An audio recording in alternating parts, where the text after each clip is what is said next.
Good evening, Wakefield, and welcome to the November 25th, 2019 Town Council meeting.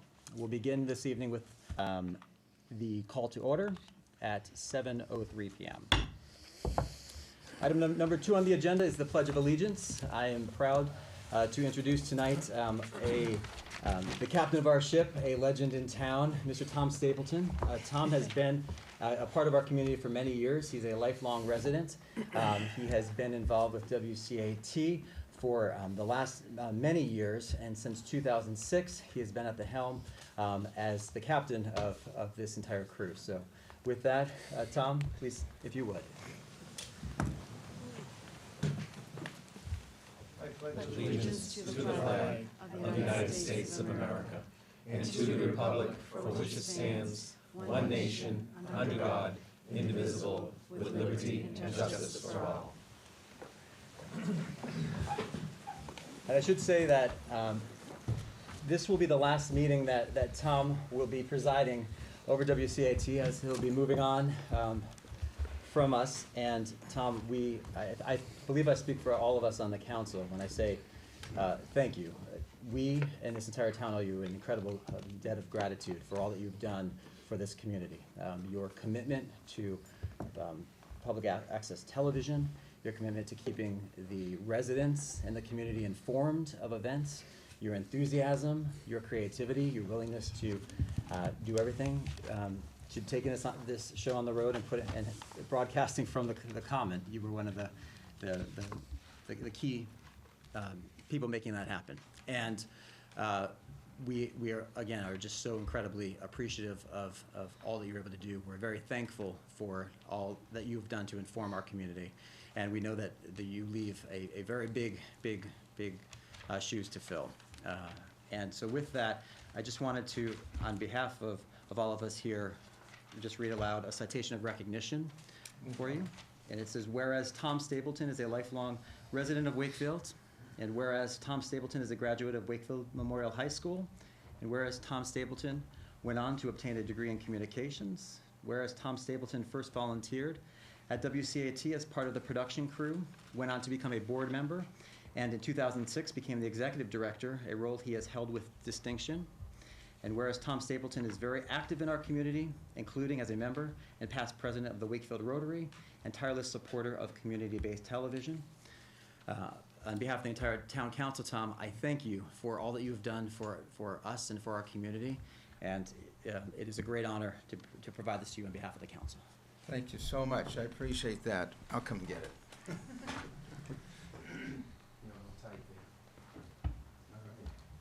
great.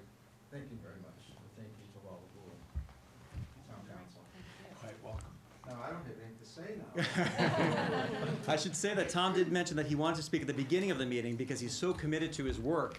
He said he has to get back into the control room and make sure that everything is going all right for us. So he's like, can I be heard in the first few minutes? Of course, we don't have the request. Well, this has been a busy night because I said the pledge allegiance to the flag. I'm on a camera. I'm going to do my speech, and then we'll just be all over the place. So you won't get rid of me tonight. I would like to say a few things through the chair, though, because it's been a long time since I've been sitting here and talking to all of you people, and many years. So I'd like to just read a little bit that won't take long, a little bit of something I wanted to reflect on. Okay, there's nobody more pleased than me to report to you that Wakefield Community Access Television has become the TV station people of Wakefield have grown to rely on to find out about community events, to watch town sports, to keep up with school committee meetings, to receive updates from our town council, and to stay educated and connected with everything in Wakefield. Stepping into this leadership position at WCAT in 2006 and being at the helm since then has been more gratifying than I could ever have imagined 14 years ago. I look back at all the years and wonder, where did the time go? So many changes and accomplishments have been made during the decade and a half. There is so much to be proud of, but none of it would have been possible without the help of such dedicated staff, hard-working volunteers, and supportive community members, consisting of my board members, which I will list: Suzanne Bowering, board president; Allie Houghton, treasurer; Julie Smith Galvin, Secretary, Lois and Dan Benjamin, Patty Bayanchet, Rob Brogna, Elaine Galletta, and John Murray. And my staff is Barbara Worley, Studio Administrator, Adam Nessel, Video Producer and Editor, Ian McDonald, Chief Engineer, and Ryan Boyd, Assistant Executive Director. And at this time, I'd like to announce that Ryan Boyd, when I leave, will continue on as Executive Director in my place. So looking forward to that. One goal that became a promise I wanted to keep was to make WCAT a place for all to enjoy, to create a space that had a wow factor for each person who came through our door. So many people have come walking through the door to our studios, and the most consistent in the most consistent reaction we hear from was that WCAT feels like a real television studio. It was an impression that people new to the studios never imagined from the outside. We've done a lot, but now what? There is no doubt that any decision by the Federal Communication Commission is to limit or remove funding from community television stations would leave WCAT financially vulnerable. However, if we continue to advocate for local television programming and to gather support from the people of Wakefield, WCAT will continue to bring great things to this community. Thank you all for their support, and it's been a great ride. I mean to shake hands.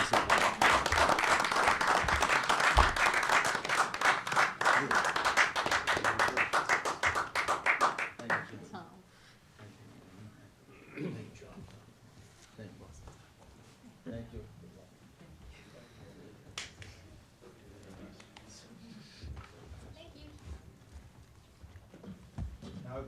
Now, Tom, we'll go back to the control room. All right, thank you. Thank you, Tom. Item number 4 on the agenda is the approval of the minutes. We have 2 sets of minutes for approval this evening. The first being the November 13th, 2019 Executive Session Town Council meeting minutes. I'll entertain a motion to approve those minutes. So moved. Second. Moved by Vice Chair Santos, seconded by Councilor Donaco. Any discussion? Seeing none, the motion before you is the approval of the November 13th, 2019 Executive Session meeting minutes. All those in favor? Aye. With a Councilor Bud, a vote of 7-0, motion passes. Next item is item 4B. This is the approval of the November 13th, 2019 open town council meeting minutes. I'll entertain a motion. Second. Moved by Councilor Donaco, seconded by Vice Chair Santos. Any discussion? Seeing none, the motion before you is the approval of the November 13th, 2019 open or regular town council meeting minutes. All those in favor? Aye. Vote of 7-0, that motion carries as well. Thank you. Item number 5 is public engagement. Madam Clerk, do we have any participants who have signed up tonight? No, no one's tonight. No one tonight. All right, thank you. All right.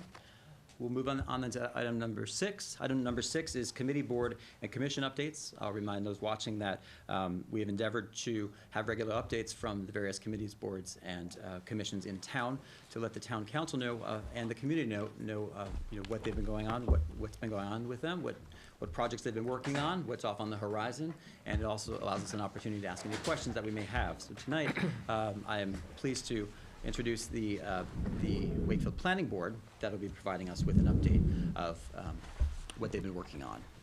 Good evening. Good evening. Thank you. Thank you, Chairperson Dombrowski, for the opportunity to present to Town Council. I would like to introduce our Vice Chair, Mr. Lowry, to my right, and as you know, Town Planner, Paul Revis.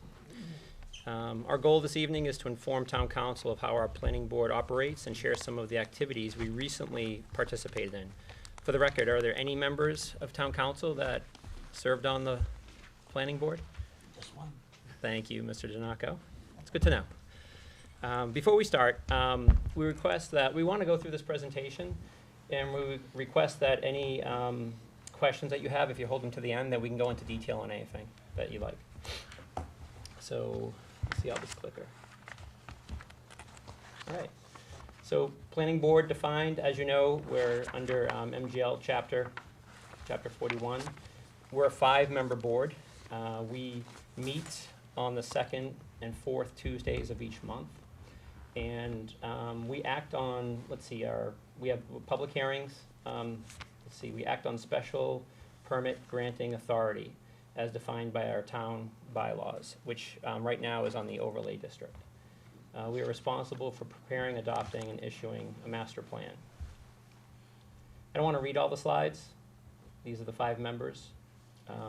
And obviously, we have tons of support from our town planner, town engineer, and our secretary, Linda. Our role as a board, we take time, we study all the resources, possibilities, and needs for our town. We are bound by the regulation, the subdivisions of land within our town. I can't read the enactment, so I'm going to go to my notes.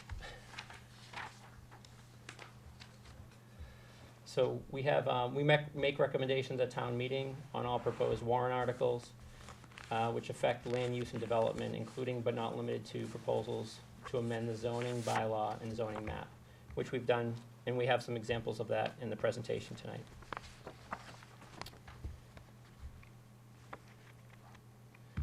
Our activity in 2018, so we're going to show some of the activity 2018, 2019, and then some of the other things we've accomplished. So there are 2 different types of plans we look at. So anybody that comes with a subdivision plan, like 291 Salem Street, 107 Prospect, and the closeout Gates of Greenwood. So these are projects that have been going on a long time that we're looking for completion on, or proposals for new subdivisions. A&R plans, approval not required. We'll get into the definition a little bit later, but you can see we do a lot more of those. So you can see the amount there. Tarrant Lane is on there, Lovis Ave. There's a lot going on in the town. So this was in 2018. 2019, up in that same area, Forest Street, Lovis Ave, Wildwood, Glendale. We also have 107 Prospect came in as a definitive plan, meaning the final plan before it goes to permitting and gets built.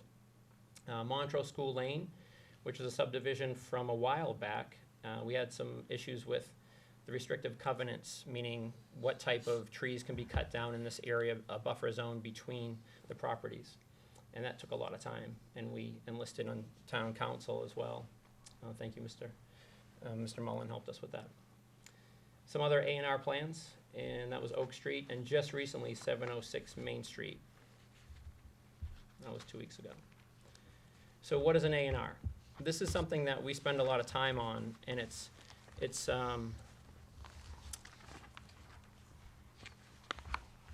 been it's been a tough thing to really define. So the subdivision control law has, if it's a subdivision, if the land is being broken into a couple parcels, that's fine. If somebody's coming in and just splitting one, there was a lot of backlash to the state, to different town planning boards, where no, you can't just tell me I can't or can't do this with my land. So there were a lot of different legal court battles between in Waltham and Weymouth and all over. And in 1953, the state made some provisions to change this. So this is where the A&R plan came in, so approval not required plans. The provisions to endorse are found in section 81P, so if you ever see that, the 81P, that's what that's for. If our planning board determines that a plan does not require approval under the subdivision control law, it needs to be immediately without a public hearing, and we need to endorse the plan. There's only 3 things that we really look for that we can actually comment on in these plans. One is the frontage, required frontage, the square footage for buildable dwellings, and access to the site. With that, automatic approval of the properly submitted plan will occur if the planning board fails to act. So if we do nothing, it still goes through in 21 days. It goes back to the town clerk.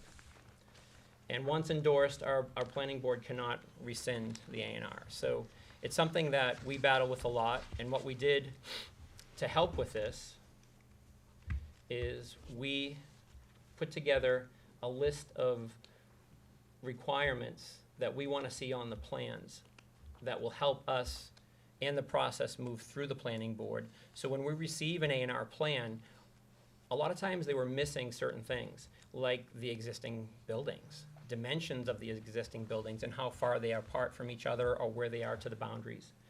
So we had a lot of review from, we gathered, Matt really helped with this and gathered other towns to see what was consistent, what was not. So our surrounding towns, we pulled in all of what we see that could help us on our planning board.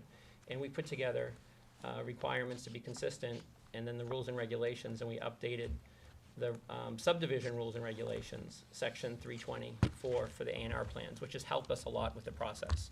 So now we can say, town planner Paul Revis could say, this plan does not meet the requirements that we have. Please update it before it even comes in front of us. That way, the process has been improved because of the new rules and regulations.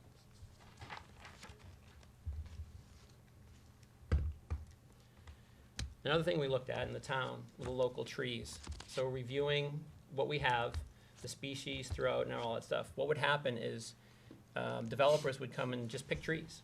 We didn't have a list for them to pick from. We didn't have anything. So we wanted to make sure. So we did some research.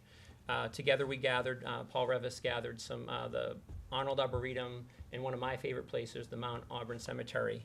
We gathered, like, what do they have? How do they show their trees? What's going on? And we've had a few arborists in front of us in the planning board for different projects. And it's really good to gather this information so we know more, we're more educated. We also invited Dennis Fazio to our meeting to really learn what's going on and get that, what happens with this tree? What about this one? And he had some really good feedback on, no, that tree's gonna grow out in a weird way, it's gonna die, it's gonna be hard to trim, it's gonna do all different things that it's gonna cause more maintenance. So we provided a list of suggested trees and amended the 320-25 planting. So we have our list if anybody needs it. That was a good job, Paul. Thank you. Other things that we do. So as these grants and different programs come through the town, we jump on top of this with Paul's help to say, okay, what can we do as a planning board? How can we make Wakefield more walkable? I think that's my biggest thing. How can we make Wakefield more walkable? So this was something that we got involved in back in, when was this? 2016. So it's the market assessment and business district composition analysis for downtown. So we worked with a small group, and town administrator, Mr. Mayo, and Paul Revis helped a lot. Pulling together, we had an outside consultant, Peg Berenger, come in from Fine Point, and she was a really good facilitator. We had a bunch of meetings, and I know a few of you were there. And it was good to find out. Then we went out and did these surveys, square footage of every, Paul, I think you combined a list of every retail and restaurant space in downtown. Right. Yeah. And we went through and learned all about that and put together in a nice analysis. So providing this research study for anybody that's coming in, looking at what's going on in downtown, what is the vitality, the vibrancy for maintaining all this. So that was a fun one. I like that one.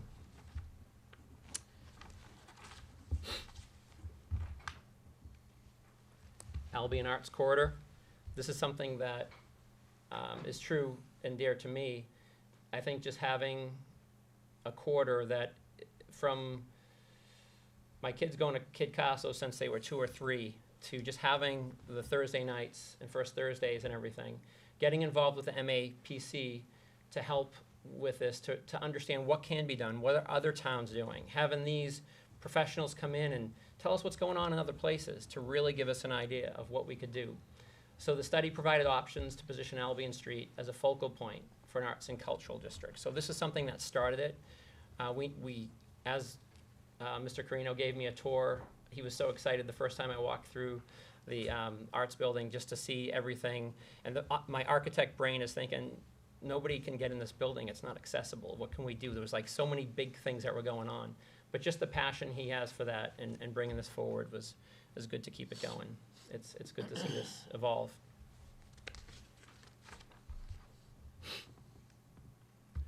Walkable Wakefield zoning change. So this is something we worked on, and I know Mr. Revis worked on this with DPW, with Mr. Stinson for a very long time to get this through. In November 2015, town meeting approved Article 12, and this was really exciting for me. I was somewhat new to the planning board at the time, and it was good to see this happening, where the developments that would happen within a 2,500-foot radius of a walking distance, so the commuter rail station, downtown, so Albion Street, all this area could be developed under special permit it would have housing above, maybe 3 or 4 stories, but on the first level, the street level, it would become something that would engage the street. It wouldn't just leave it as blank. It would be retail, restaurant, some type of commercial. It would, something that could really live. And you could see that on North Ave right now with nice restaurant, nice place to work out if you need to, and nice residents up above. So that was a good result of this zoning change. The strategy is to improve Wakefield's walkability. Like, how do we do that? So there's been some other programs that we've had that we've worked with. So Envisioning Wakefield, one of the latest ones. So revitalizing downtown Wakefield, the pre-design stage. As you know, most of you have been involved with this, and with VHB facilitating. We had a lot of focus groups, and there was a lot of exchange of information back and forth, a lot of ideas. Attended the planning meetings, and those public meetings were good to hear what everybody thought of, and it was kind of one topic they thought of, but it was good to hear VHB get up there and talk about parking and how it all could work out. So as a whole, we didn't provide any recommendations or endorse anything, but we're there so we can understand what's going on, and then as we start to put another plan together, whether it's a master plan or anything else, we really understand what the public was looking at, what everybody in those meetings was thinking about as it went through. And I thank you for your time. And we'd like to, I know that was quick, there's a lot of information up there, and we can go back through anything you'd like in more detail. Great. Well, first, thank you for the presentation. Very thorough, very helpful, and you cover a lot of ground. So thank you for that. I'll open it up to the council. Does anyone have any questions, comments? Councilor Smith-Galvin. I'll start. Thank you very much for coming. That was very informative. Couple of questions. I followed when you made some of the suggested tree changes, which was really great. My question is, I'm hearing a lot about new development and trees being cut. Mm-hmm. So not only replanting when trees need to be replanted, but what role do you play in ensuring that we can save as many trees as we can, right, consistent with with development? That's and how does that work? It's very tricky. For example, 107 Prospect Street. So as you cross over by the mansion, you go by the intersection on the right side going towards Bear Hill, there's a property, 107 Prospect, that has 3 beautiful trees that sit there just perfectly away from the street. So we want to preserve that. Right. We're looking at that property becoming 3 different lots, and what happens with everything that's being cut. So we learned so much, and what we're doing with that, we had an arborist come in, actually a landscape architect, come in with such a good background that went and looked at each of these trees and found that 2 of those trees are dead. So why do we try to preserve a tree that's dead? Well, that doesn't even make sense. But the look of that and everything, and the landowners were like so interested in keeping those trees too, that they're going to remove those trees and plant new ones, bring new trees in, similar to that in the same place to keep the same look. That's one thing that we do. So we're looking at relying on experts that come in. We're asking people that come in to hire a landscape architect or an arborist to work with us so we understand more, because we're not experts on it, and that's something that we've done.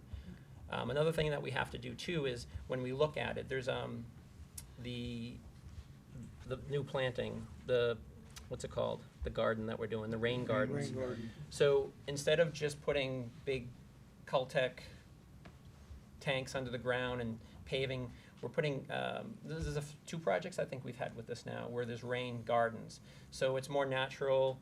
We're learning about that too. We're hoping to see how this works. Great. Yeah, and that's something.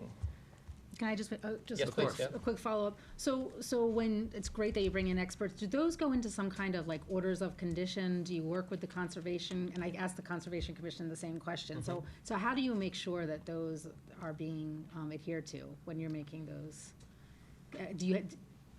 Are they actually written into plans? They're not written into the plans as much as they are. Here's something that we have trouble with all the time. We work so hard with the landowners, and a lot of times this property is being sold as a subdivision. When it's sold, the developer that's coming in can really just clear cut the whole lot. Okay. So that's something that we don't have complete control over, but working with the attorneys that come in, Paul Revis is really good at this, and so is Matt, at really defining if it's a homeowner's, the HOA, right? Or if it's, what are the listings called that we have? I want to use the right words on it. Lawyers speak. Well, in one subdivision we're looking at right now, they are cutting 60 trees in one lot, 40 trees in another. And as you look at the plans, you understand the drainage impacts that may kill other trees. So we're asking that they put an easement in across that for drainage and also to preserve some of the trees. They seem to be willing to do that. We've had another subdivision on Salem Street where the developer offered to not further subdivide the lot and protect the trees that were bordering the wetlands. If you can get them to volunteer, and it's a very satisfactory solution. There isn't a ordinance in town that prevents grading, prevents tree cutting. Is that something, do you know of other towns who do have those types of There are ordinances? other towns that do have those kinds of bylaws. Yeah. I would just And- encourage that it might be something that we look into. I know it's not Mhm. just your committee, but Yeah, all and committees. in our rules and regs for subdivisions, there is a requirement that all the trees on the lot be located and shown on a plan. Good. Many times, developers will try to get away from that because it's an expense, but we've been kind of cracking down on that a little bit more. What really helps us out is when the abutters come out and show concern of what's going on. It helps the board to pressure the developer to make some proper decisions. So we make sure we outline the limit of work that they're working on and make sure they don't go past that. So we try to give a buffer to the neighbors if possible. But engagement from everyone around these subdivisions is always key, so. Thank you very The much. public comments help a lot. We work closely with the town engineer as well, so if there are any different drainage issues that come up, we can work with them to keep the landscape and save as many trees as we can. And one of the projects that Mr. Revis mentioned too, the Conservation Committee attended 2 of those meetings, 2 of those public hearings. It was wonderful to have their input and to give them the floor and come up and look at the drawings the same way we're looking at them to find out. And we came up with some really nice compromises with what we were doing. Good, excellent. It's great to Yeah. see working together and Mhm. keep up the good work. Thank you. Just following up on Councilor Smith-Galvin's point, I do know that one of the goals of this body is to see more trees in town and to preserve the trees that we do have. And oftentimes, all trees are not the same. You might clear cut some really established trees, and if you say we've taken down 20, but we've replaced with 20, well, if those 20 are 1.5 inch caliper and 5 or 6 feet tall, it's a lot different than a tree that's been there, a mature tree of 30 years. Any suggestions that you would have for this body in terms of ways that we can shift from more just a voluntary system, but more of an ordinance-based system, so that we can have, greater assurance that what our objectives are being met? I know that planning obviously is a part of that, but it's a broader discussion. So perhaps you could offer, your thoughts on how to guide this council, towards that objective, that I think is a shared objective by all of us here and most of the community, if not all the community as well. Right, and I think if you look at what we have on the common and upper common, it's beautiful. I mean, those trees are wonderful. I don't think we're gonna get those type of trees as we plant new ones along Albion Street or wherever it might happen. I know with our board, we really only have that control and limited control for each of these subdivisions that come up. But I think the tree list that we have is a great start. And if there's anything that is coming up in front of you where there's some type of development or some type of street trees, or you're working with the DPW, that list is something that you should look at first. And I think the next thing would be is a meeting. I'd love to meet with you at any time and have Paul Revis set that up if there's anything that we can assist with. So I think just keeping us in mind as you come across questions about trees going in, or if DPW, you see a bunch of trees in the back of a truck somewhere, going somewhere, it would be great to bring us in to help out. I think to your point, Councilor Smith-Galvin, the clearing is the bigger concern, because we're not nearly planting as fast as we're clearing. And, you know, Right. the quality of the tree that we're clearing and is, and Yeah, the I know it's replacements we not have. easy. And, you know, with that too, oftentimes, you know, a number of them will end up dying inherently, just the new plantings. May I offer a suggestion? We've had a terrific drought. We've had a lot of trees dying from just the drought. And some trees have been, some species have been almost wiped out by particular insects. Northampton did a tree inventory, and what they have is a program where they have an arborist that inventoried their trees and created a tree planting plan for the whole town. This would be an expenditure where you'd have to match and put up funds for this, and then there's a state program to match that. So that might be a very significant step to trying to create a street tree program and enforce the one that you just adopted just a few meetings ago. It seems like, you know, we're lacking a more strategic plan right now, but it sounds like that would put us on that path, which I think would be a really good step forward. Other questions, comments? Councilor Chines. Thanks, Mr. Chair.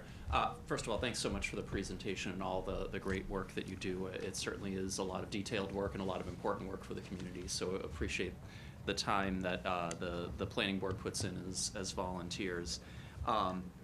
A couple of questions. The first one is more a clarifying question probably for me, but can you explain a little bit more what sort of puts a project into the A&R bucket versus something that goes through the first bucket that you talked about in terms of approval and review by the planning board? I wasn't quite clear on sort of how those distinctions get drawn.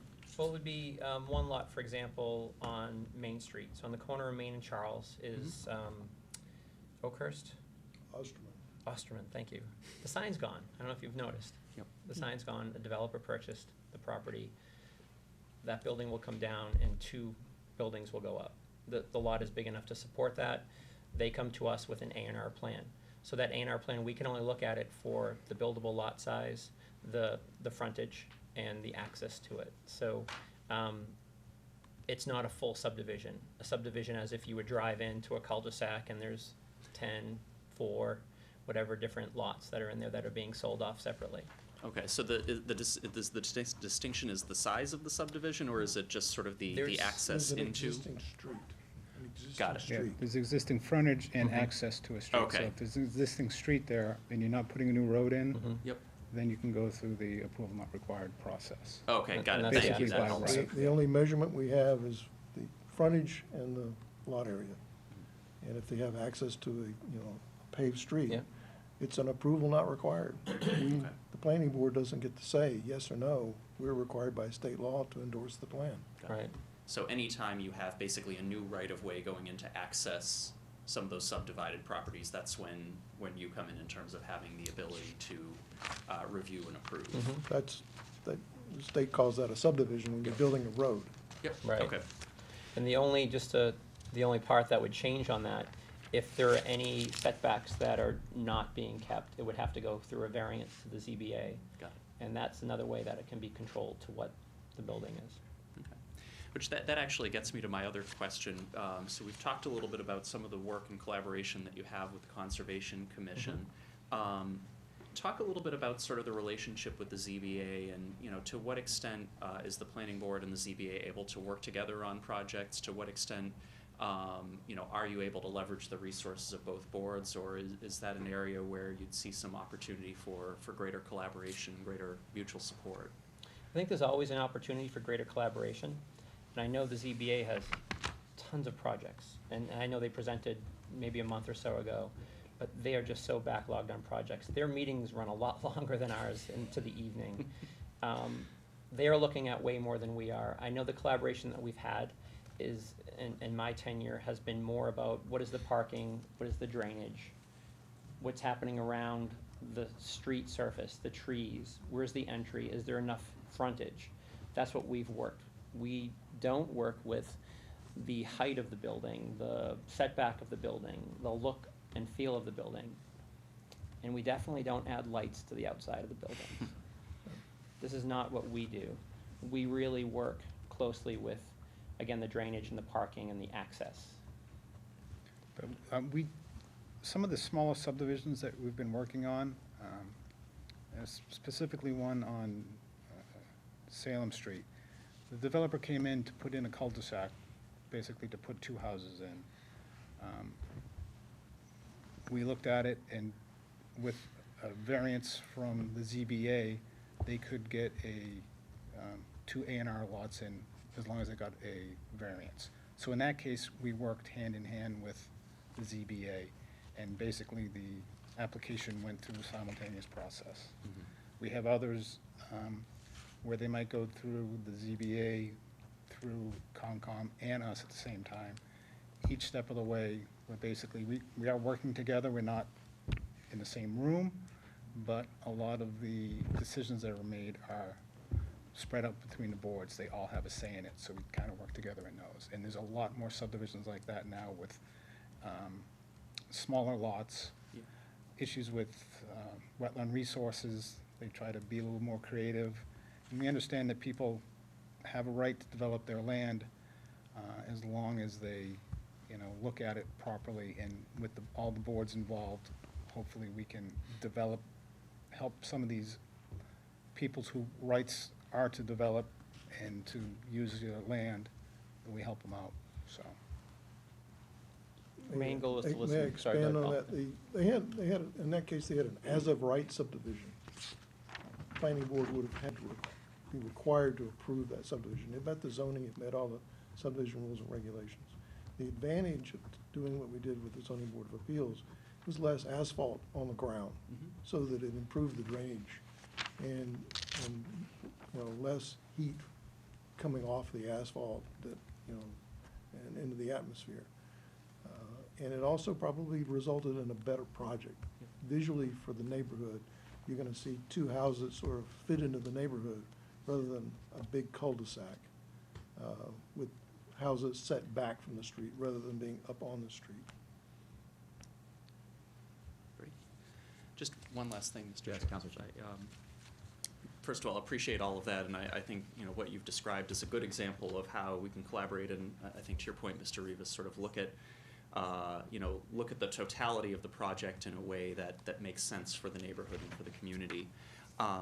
Just one last request that I would put out there, in terms of sort of, minute meetings and planning documents and so forth. I know some of that stuff is on the website, some of it is not, based on what's been on the agenda.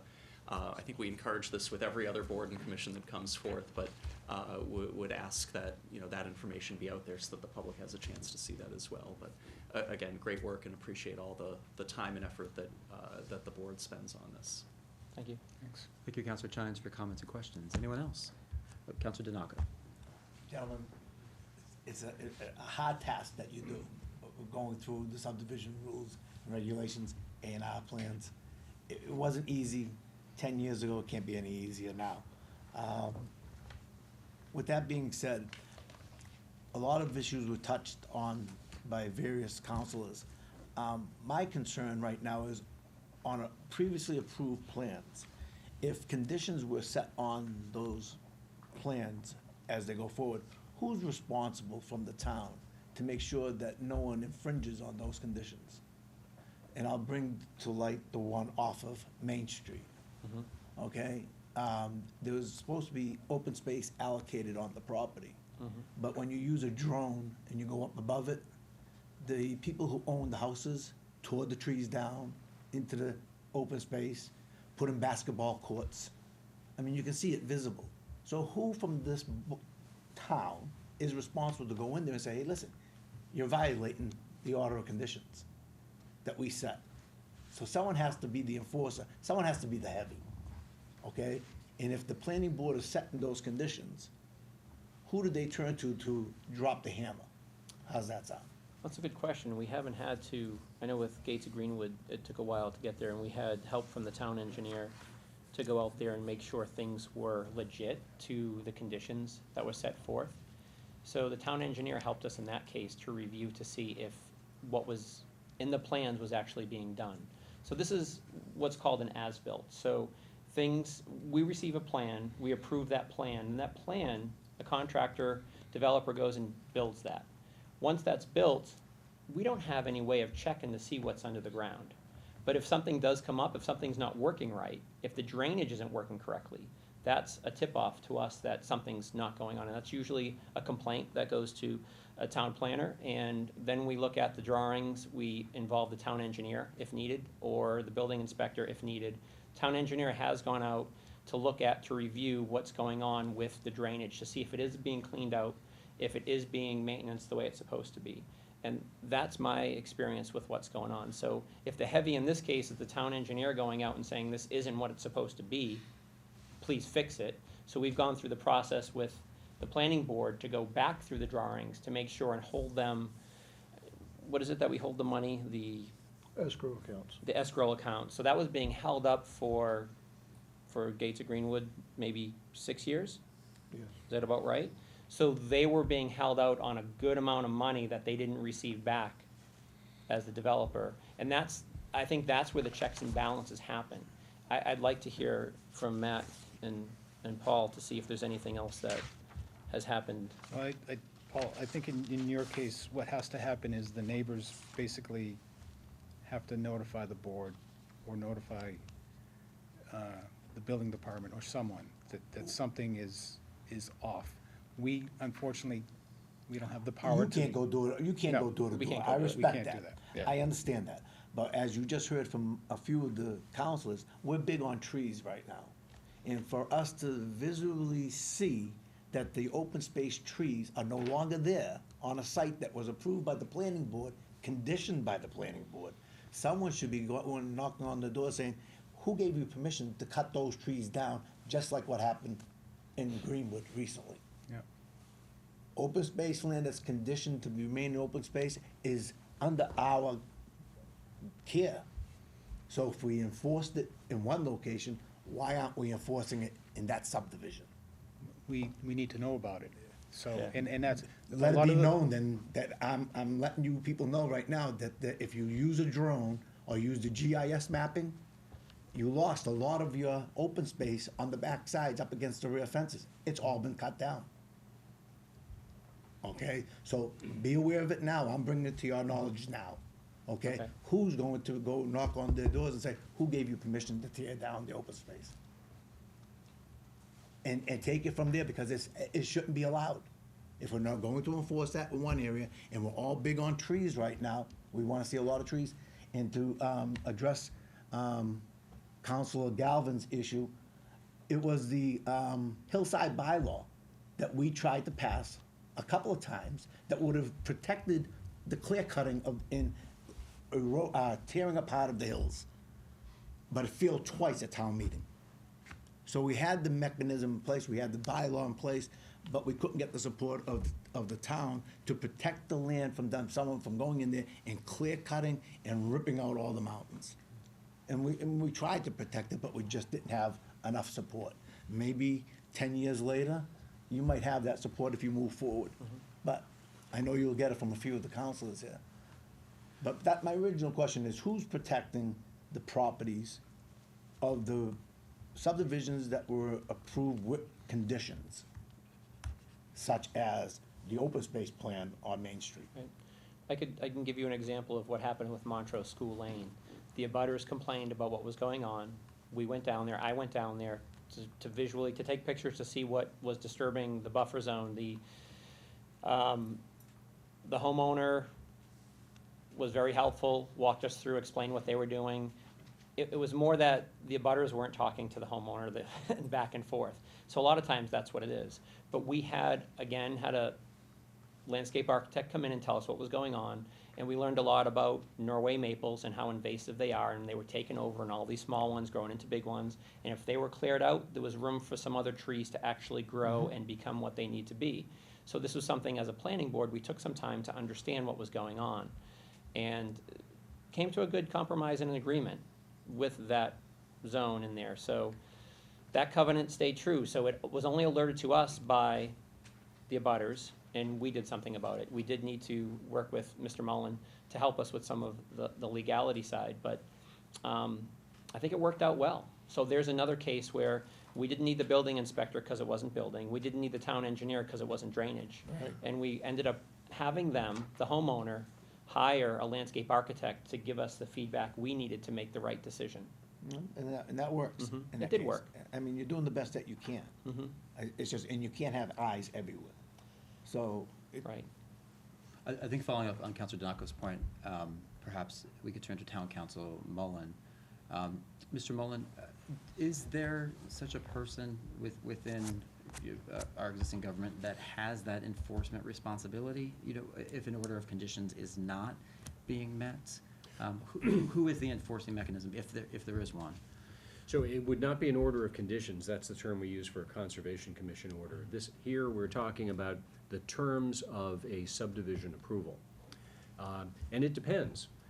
Traditionally, subdivision approvals might show a drainage ditch here, trees there, but unless there was some kind of mechanism built into the approval, such as a covenant with the planning board, or the creation of an easement in gross for the town, then once the security was released, the developer or successor owners could just clear cut everything, wipe out the drainage ditch. So the planning board has become a lot more sophisticated in recent years in imposing enforcement mechanisms. Frequently, they take the form of a homeowners association. that's right. That is, we require that all of the abutters form an association, and we say, you, association, are jointly and severally responsible to make sure that this drainage ditch is maintained and that these trees are maintained. And if you don't do it, we, the town, reserve the right and easement to come onto the property, do it, and charge you at your expense. So, beyond that, we can always, if there's a covenant directly with the town, sue for injunctive relief. That's, a pretty heavy hammer. Yeah, certainly. All right, thank you. I think that's very helpful, actually, for us to know, certainly. Any other questions or comments? Thank you, buddy. Yeah, so seeing none, I want to thank the very sophisticated Nice to skip through planning board. So thank you to Mr. Revis, thank you, Mr. Lowry, and thank you, Mr. Spalding, for taking the time to present this and answer our questions this evening. Thank you. Thank you for having us. Item number 7 is a presentation item. You may recall at the last meeting there had been some discussion relative to water bills. And I had asked Mr. Mayo to follow up on that issue. He has. Thank you, Mr. Mayo, for being so prompt on that. Not only has he followed up on it, but we've also invited our DPW director, Mr. Joseph Conway, to answer questions for us and just kind of go over the process. I know a lot of folks at home have questions about water bills. We're just coming off of the summer watering season as well. There have been a number of posts on social media and the like, and so our hope is that Mr. Conway is going to be able to just kind of walk us through, help us understand what to be looking for with water bills. If you have questions or if there is an irregularity, he'll talk through some of the mechanisms that are available by communicating with DPW. And Mr. Conway will also talk about the customer service-centered approach that DPW has been taking and will continue to take. So with that, I'll hand it over. Absolutely. So, Mr. Stapleton, I actually have a presentation. It's coming.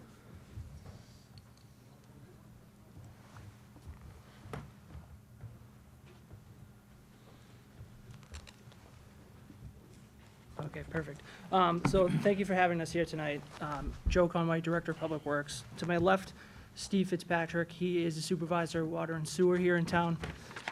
Steve's been with us for about 25 years, and Steve is the driver of the operation down at Broadway. So really quick, Mr. Mayo asked me last week if I could get him some information regarding this topic. And we put some information together. We're actually attending coffee with the council on Friday. And then he asked if we would come and present it to the board here tonight. So that's where we are in front of us right now. So really quick, I just wanted to start off. A lot of people think that Public Works is a pseudo construction company for the town, that we build, we maintain. I can tell you that that's not 100% our sole purpose. I think our priority, numero uno, is that we are a business of the people. Public Works is all about people, to serve, to make sure that we can improve the resident experience through a litany of different ways that we touch them every single day. So the customer experience is obviously our top priority in every task that we take on. Our standard is that a customer is met with courtesy and respect, that resident questions and concerns are investigated and answered in honest and a professional manner. If for some reason anybody from the council were to hear anything different, please bring that to my attention so I can address that with staff and make sure that we are consistent in our delivery. That's certainly important to us. So on the topic, one of the things that we bring out here is our current ways that we have been conducting outreach. So some of the things that we do pretty well is related to print. Our social media and digital presence is growing, but some of the ways historically what we've done is any new resident that comes into town receive a mailer from us related to a whole bunch of things: refuse, general offerings from Public Works. Two important ones are indoor and outdoor water conservation. That goes out to every new resident in town, which is generated by sales. We're also attending Wakefield 101, different festival by the lake, other civic events. Basically anywhere we can get a table and bring our voice out to the people to engage in a conversation, we're gonna be there, and we're gonna bring the information with us to hopefully answer some questions that the constituents might have. We take advantage of the bulletin boards. We'll certainly be using the kiosks more frequently. And we've also started a new wrinkle to really expand on, is to take our messages out into the public schools to try to hit our kids young and hopefully develop on that and compound that through the years so that they can carry it with them into adulthood. Some examples of that is a third grade recycling program, which in its inception was solely based on trash and recycling. We've now added an environmental aspect to it, including water conservation and different things like that. The rain barrel program was probably the beginning of introducing that topic into those types of events. So a little bit about reading and bill generation. Water meters in town are read every quarter, which is every 3 months. Our goal is to read each meter every 90 days. That's approximately 8,600 quarterly bills that are generated from that effort. Once those bills are read, we review them internally. If consumption appears to be sustainably higher, which is double, a phone call to the resident is placed. If we do not have an updated telephone number where we can make a phone call and reach out to the resident, a card will be delivered with a bill asking the resident to call us with a meter read and to start the conversation. So one of the things we always talk about, and this is a question we field quite honestly, sprinklers and toilets. Typically when you reach out to us and ask about a billing inquiry, one of the things we want to know is, do you have a sprinkler system and do you have a leaky toilet? Sprinkler systems are interesting because they are subject to outside elements and something that are buried in the ground, and we can't necessarily see a leak in it, even if it's a pin drop. So in the presentation here in front of you, Hunter Sprinklers is a company to sprinklers like Ford or Chevy are to automobiles. Hunter Sprinklers has a whole page dedicated to them saying why my sprinkler system is leaking when I've shut it off. Like I just mentioned, these are subject to outside elements and forces beyond the home's control, and something that the fine mechanism pieces that control these sprinklers, even if left open the tiniest bit, can lead to some substantial water usage that is generally undetected. As we go forward through this presentation, you'll see a little bit clearer expectation of how that, representation of how that adds up. Again, this is just the same website. It didn't fit on one page, basically showing the diaphragms and the intricate pieces to the outside sprinkler systems that can generally cause a leak. So when a resident comes in and sees us, one of the things that we do, we ask a lot of questions and try to gather some information.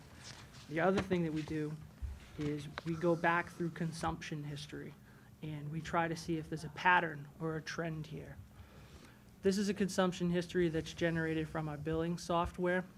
And what this is, this started with an inquiry of someone that came in and said that their October bill this year was the highest bill that they've ever had. They weren't watering their lawn as much, and they didn't understand why. Looking up the consumption history, we can get average daily consumption, and we track back through the October bills. If you can see, 58 cubic feet daily is the average for the 9/25. If we go back to all the highlighted sections, 39.82 cubic feet in 2018. In 2017, we're at 57 cubic feet per day. In 2016, we're at 53, 15, 46.15, and then 14, 48.94. So even though this was essentially the biggest bill, the consumption seems to be a trend.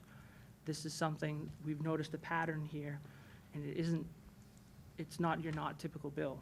This person has the fall consumption at the end of the summer, basically right in the wheelhouse of where this bill had come out. So we'll use this to try to say that things, predictability, try to notice patterns and different things of that nature. The last piece in this is your toilets. So outside of your sprinkler system, the toilets is probably the second most likelihood of coming up with a leak. Toilets can experience poor sealing. There's also an overflow tube, so if another mechanical piece inside the tank was to fail and your toilet was continually filling, albeit even slow, droplet by droplet is hitting that overflow tube and going right down the drain, silent that you'd never know. We offer any resident that comes in leak detection tabs to come in and test their toilets. Low flow shower heads and aerators are also given out when we can get them in. They go quickly, and that's something that we try to provide to every time we reach out.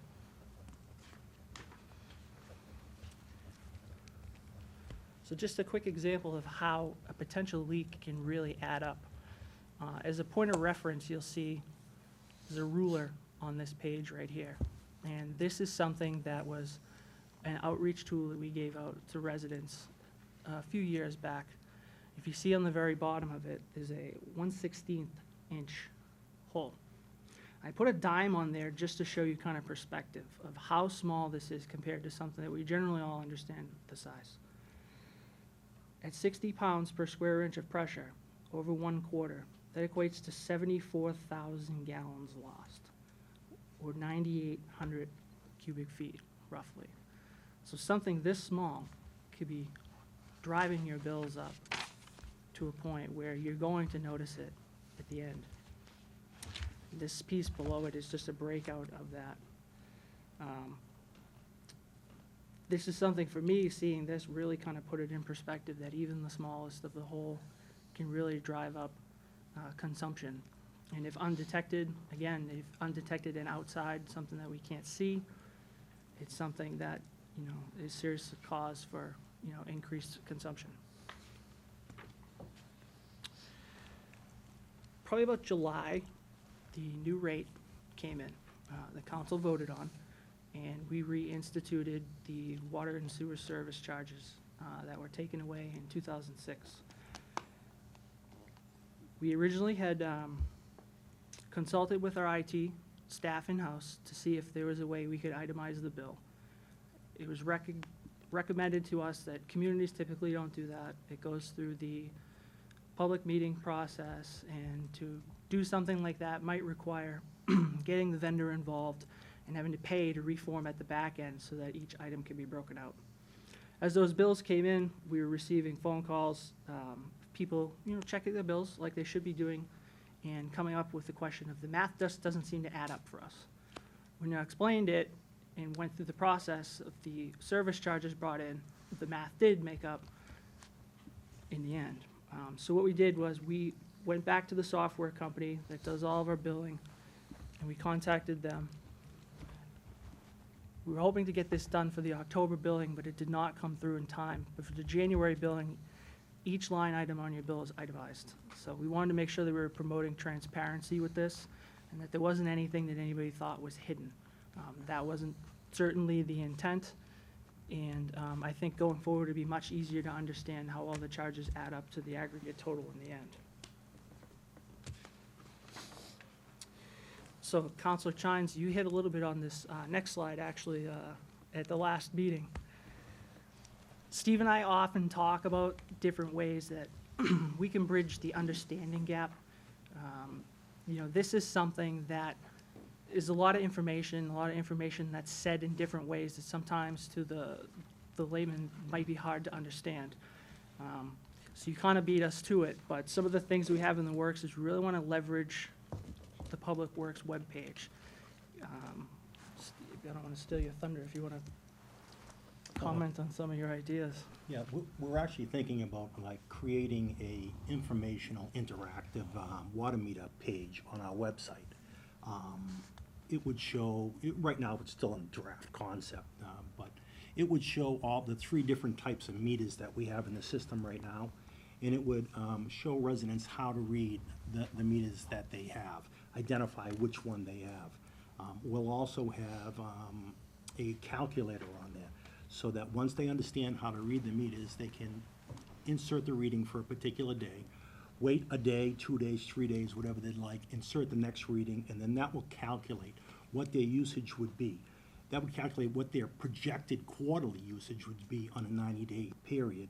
And it would also give them an idea of not just cubic feet, because all of our billing, all of our measurement is done in cubic feet. Cubic feet, 1 cubic foot, 7.48 gallons. But we bill in 100 cubic feet, not just cubic feet. So now it's 100 times 748 gallons. And it all sounds relatively simple, but people begin to get confused, and they can't quantify that when they hear those numbers instead of the gallons. So this calculator would also break it down and tell you, based on the readings that you insert, how many gallons per day you are using, so that you have a good idea in gallons, which people relate to what they're using.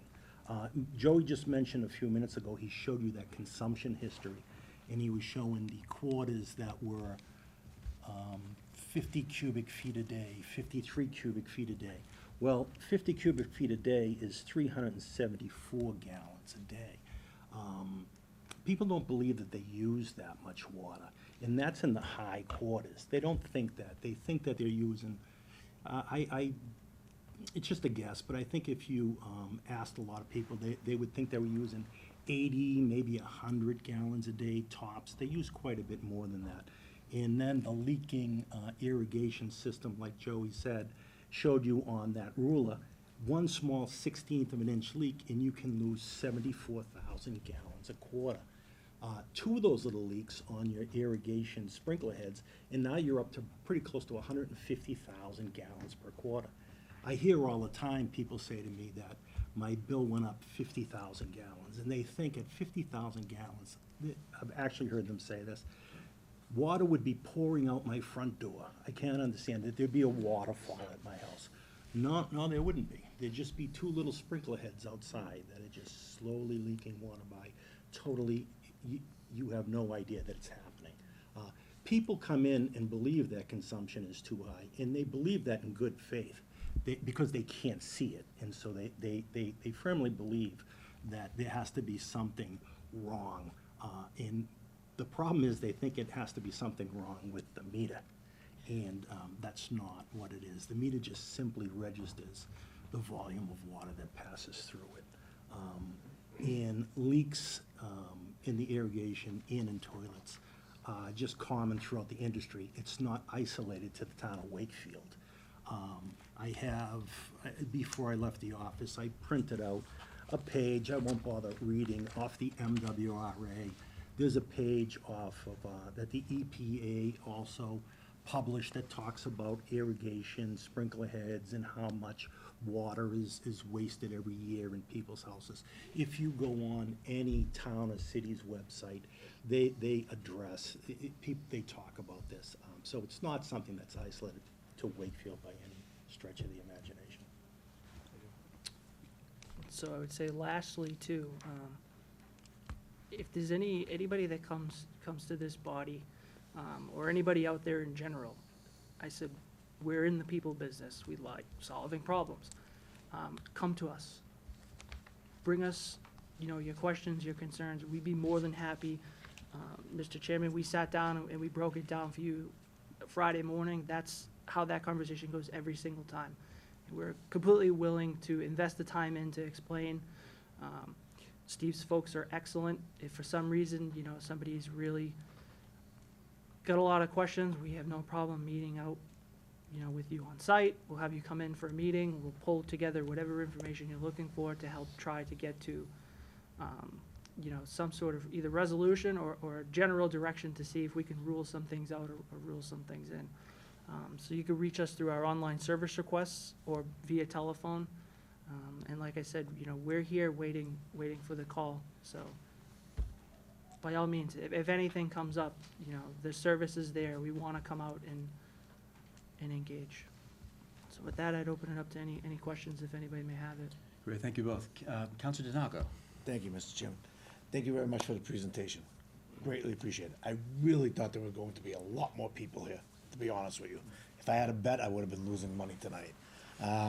But with that being said, I appreciate how you gave the description. I appreciate that you're going to be doing an online mechanism, as Councilor Chines asked for earlier. The meters, though, you said there were 3 different types of meters. Are all the caps on meters, or are they removed?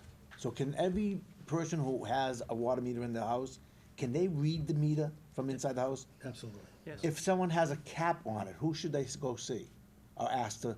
Right now, someone said, I can't read my meter, there's a brass cap on top of it. What is there any meter with a brass cap on it? Some of the real old meters Okay. have It could caps on possibly them, be. but they're hinge caps. You can just lift it right up. I think, and I've seen before that that residents have mistaken like their gas meters and I didn't for even their ask that water question, meters, you but know. now I'm going to have to ask that question. Yeah. But we would gladly go to any location like that, and if that was the case, we would want to replace that meter anyway. So I appreciate all the effort, because that's what I do when if I'm at a small little meeting at a restaurant or something like that, I usually get bombarded with a dozen questions from a group of elderly people asking about their water bills. And I just tell them the simple thing: read your water meter at night, read it again in the morning. If it moved, you have an issue. It should never move because there's nobody using water. So, I mean, that's a simple check for them. The irrigations, don't they have valves on the inside of the house that they shut down all the water completely to those So systems? Wouldn't that stop the a leak on the outside of the house if they valved it off inside? If you had a single zone irrigation system, then you could have that solenoid valve on the inside of your house. But if you have multiple zones, then those solenoids are buried in the ground around your house. And so instead of running a separate pipe on a solenoid from inside to feed each zone, you would run one common manifold, and then you would energize the solenoid that was specific for that section of your lawn. So you would be shutting it off inside at the end of the season when you were shutting the whole thing down. Right, that's But what I'm during the season, when you turn it on, that water goes out. Right, okay, when it runs, To it's all the running, zones. right. Right, Yeah. so getting back to that slide from Hunter, that's essentially what they're saying, is that, yes, you've shut your system down, but, you know, what you may not know is that the manifolds that control your zones in your house may be open just a tick. That's right. And that may still be taking consumption through you. You know, if you were to water your lawn with your hose, you know you water your lawn, and when you're done, you crank the valve shut and it's off. Unfortunately, the way that the systems are designed, it's New England, so they're subject to cold and dirt and all these other things. There's an unknown there. And it's one of those, it's subject to kind of the elements at that point in time. So my last question is there a specific person at Town Hall that someone would direct their questions to if they had an issue with their bill, if they wanted to come in? Yep, so you can, we have 2 folks in the office that their primary function is water sewer billing. So they can field any questions, and they can get you any information that you're looking for. Okay, I myself, I came from the counter, so I'm always up at the counter working with people, you know, as I can be. But any of us are available. Steve's folks are more than willing to come out and do whatever we can, you know, at least, if anything else, the peace of mind to say that, you know, we've taken our due diligence as far as we can, you know, to try to answer any questions that may arise. So specifically, no, but I don't think that there's anybody that can't answer the question from the office. Okay. If they want, I mean, like I said, I'm available.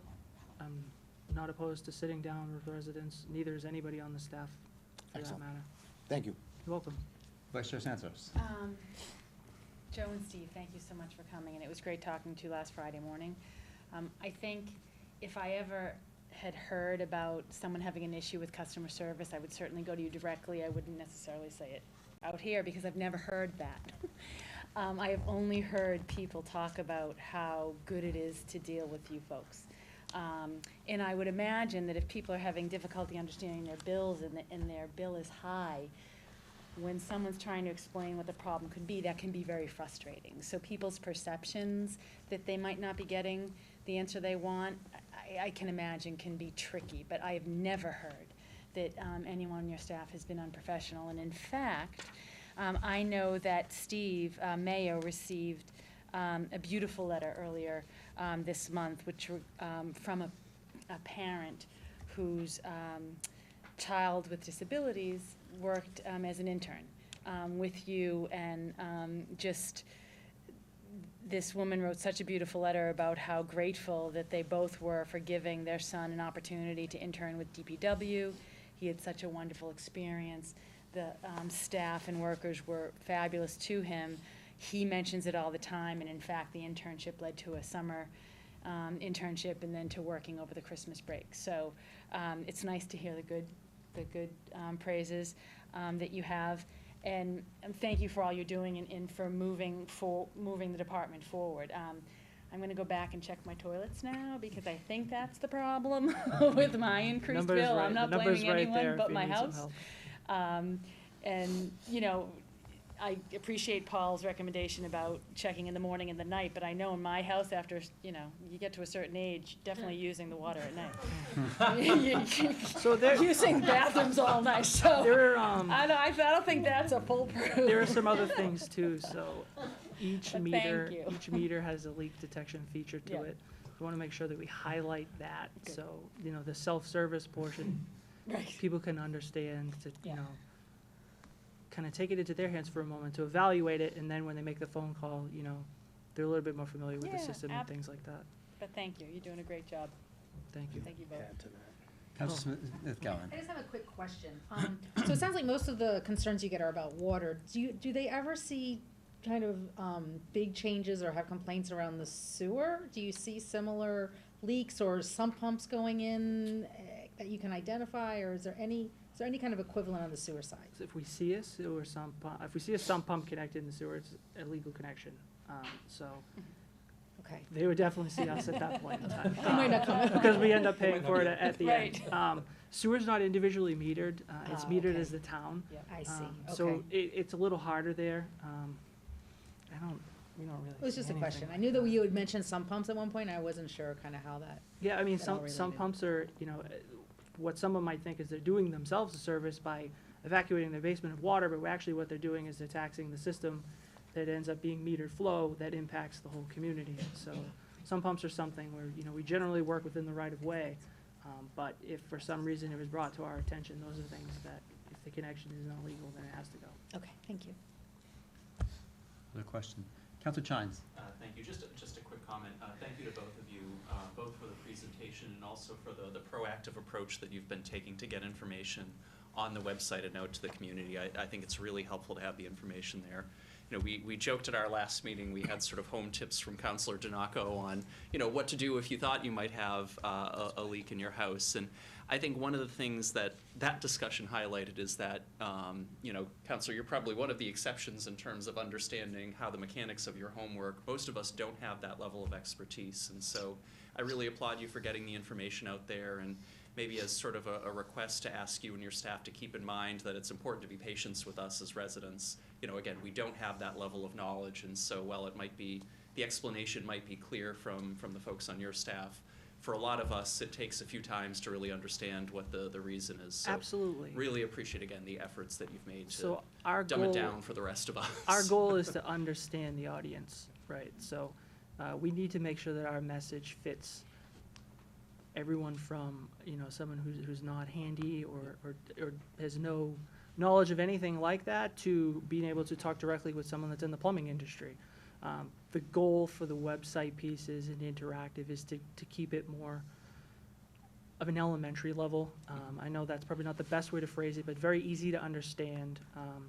You know, similar to some of the things that we're doing with the roads program. We want to make sure that the common resident can absorb that information and maybe not understand it 100%, but can get to the point where a question or two clarifies it and then it becomes more clear.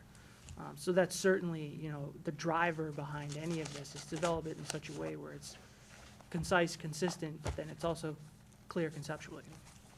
Yeah, and I would just ask that, you know, that applies both to the website as well as when people come to the window and so forth. Absolutely. Again, for a lot of us, this is pretty difficult stuff to It's get okay. our We hands don't, around. we don't mind multiple trips and multiple questions. Thank you. We will do whatever it takes. Just one point. Just one point is the new smart meters that we've been installing. They have the capability now, they data log.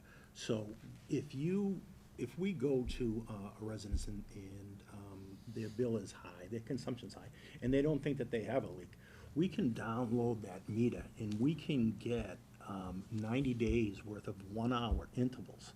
So we can show you exactly where that exactly where and when that water is being used. Well, when, not necessarily where. And show you that that's a constant leak. Or, Paul, you had mentioned the toilets going down and then refilling. That's right. You can see that. You can see these, this consumption at 2 o'clock in the morning, or if not, just constantly. So the smart meters play a big role in just being able to diagnose that. And just one other thing, I'd be remiss if I didn't say this. I have an employee that works down at the water department, Tim O'Brien, and he has to be the best customer service guy that I have ever seen. He's intelligent and he does a great job in dealing with the public. I should say, you know, one of the goals in the year is a more responsive municipal government, and I think that this is a really great example of that. It was an issue that was raised, you know, appropriately raised, and I do think we all acknowledge that people do have legitimate concerns, and those are reasonable to have. I think the explanation that you provide helps to allay a lot of that concern, though, and you've been very good with doing that. And so I thank you both, Mr. Fitzpatrick, Mr. Conway, and your entire staff for doing that. And I know as soon as this issue came up, you were already on top of it. You were talking through with Mr. Mayo, talking through with me as well about the ways to identify potential problems, the most likely causes, and having sat down with both of you and having gone through a bill, it is a really important experience, I think, for a lot of folks to engage in, because you do see trends, and if those trends seem out of whack, then there may be something else going on there. But it was really eye-opening when we went through, you know, an example of that, because you do see certain periods of time, as you say,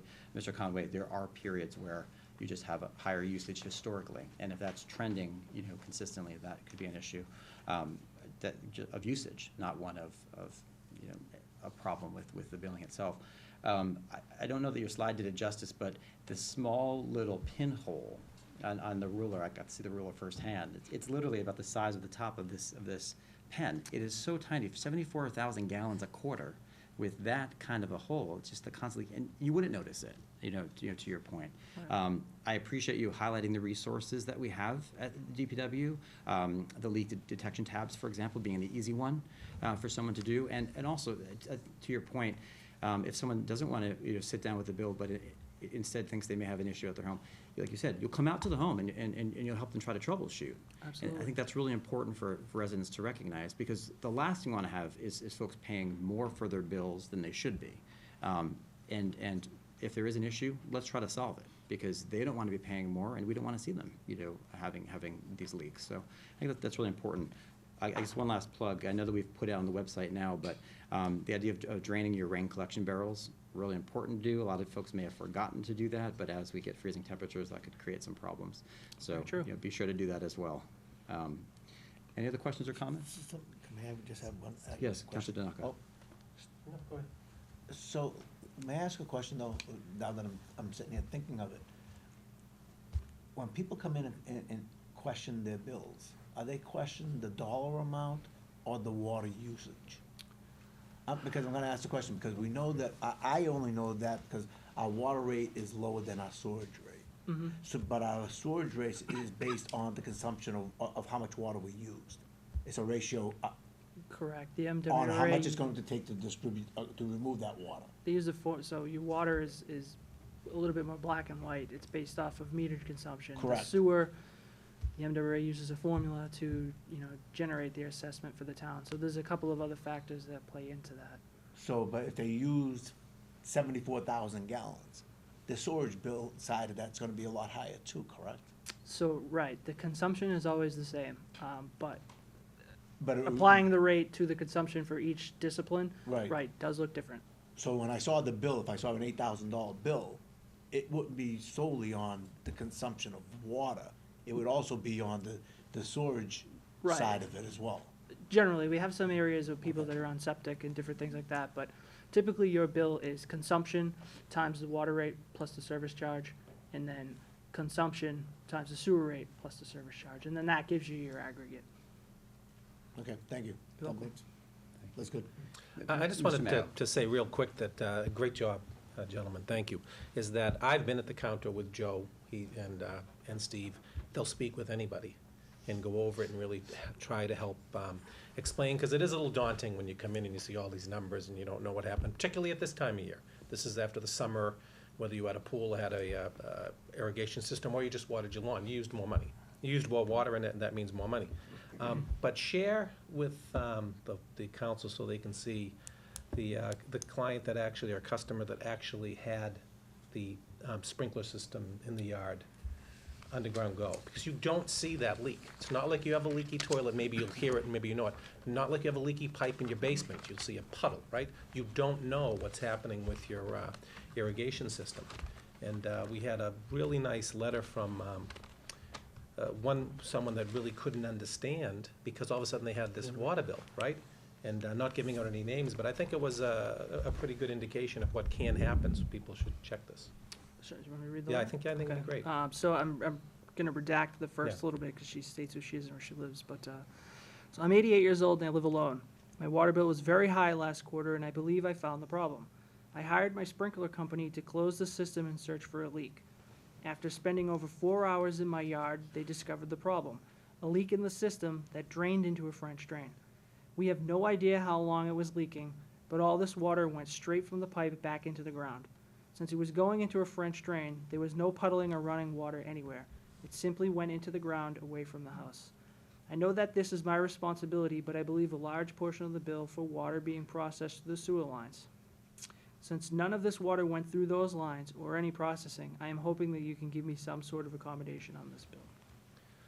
So we're certainly working with this homeowner, but here's a case we talked about. You saw that little pinprick up there. No idea, went into a French drain. No one had any idea, so people really need to look at that. So I do appreciate you working with the citizens like you do, so thank you so much. Thank You you. and your staff, please. Thank you, Mr. Conway. Thank you, Mr. Fitzpatrick, for coming out this evening. We appreciate it. Thank you all, have a And good if night. any questions, DPW, the counter, Yep. you're You there. can come in person, telephone, like I said, via the web. We're always there, so we will make sure that, we come out and address things. We like to take things head on, so if you have any questions, we kind of love teaching, so we're ready. Again, for some of our folks with more limited mobility, you're able to come out on site, as needed for some of our Absolutely. older Yep. folks Yeah, as if well. we have to bring the service to your front door, we're gonna do it. Great. Yep. Thank you both so much. You're very welcome. I'm going to skip over item 8 and come back to it, only because we have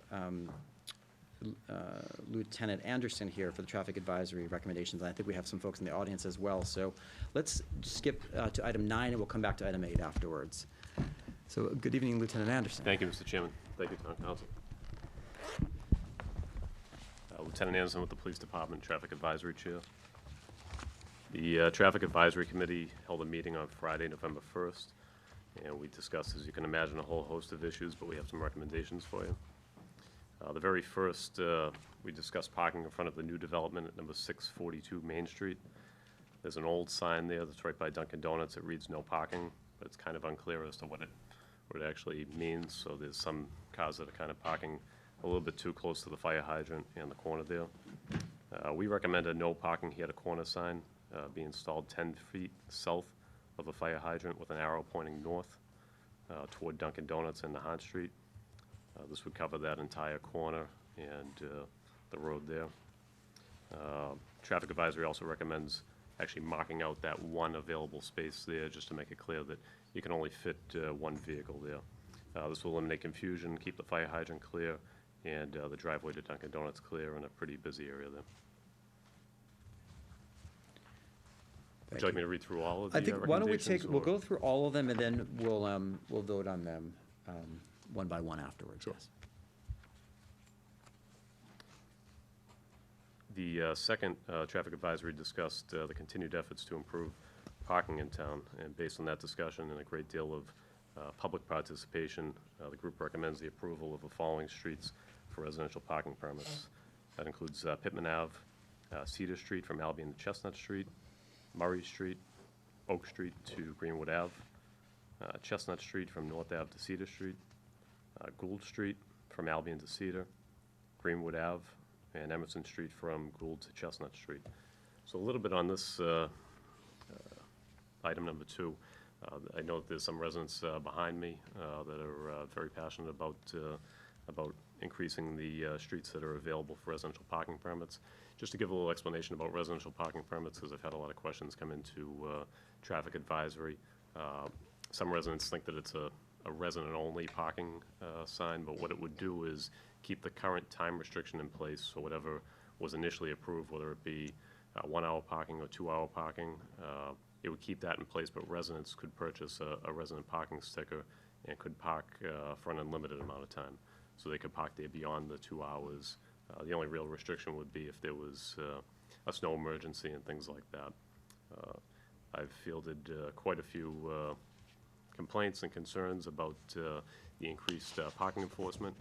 I've also heard a lot of great things about our parking enforcement in town, that there's a great turnover in the downtown area, that commuters are no longer taking advantage of their neighborhoods like they used to.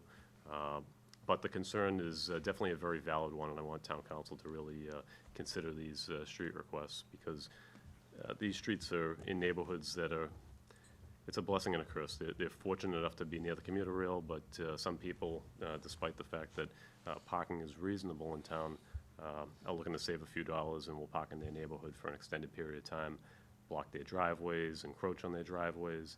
So parking enforcement has been very diligent about enforcing that, especially on the west side and down in Greenwood, close to the commuter rail station.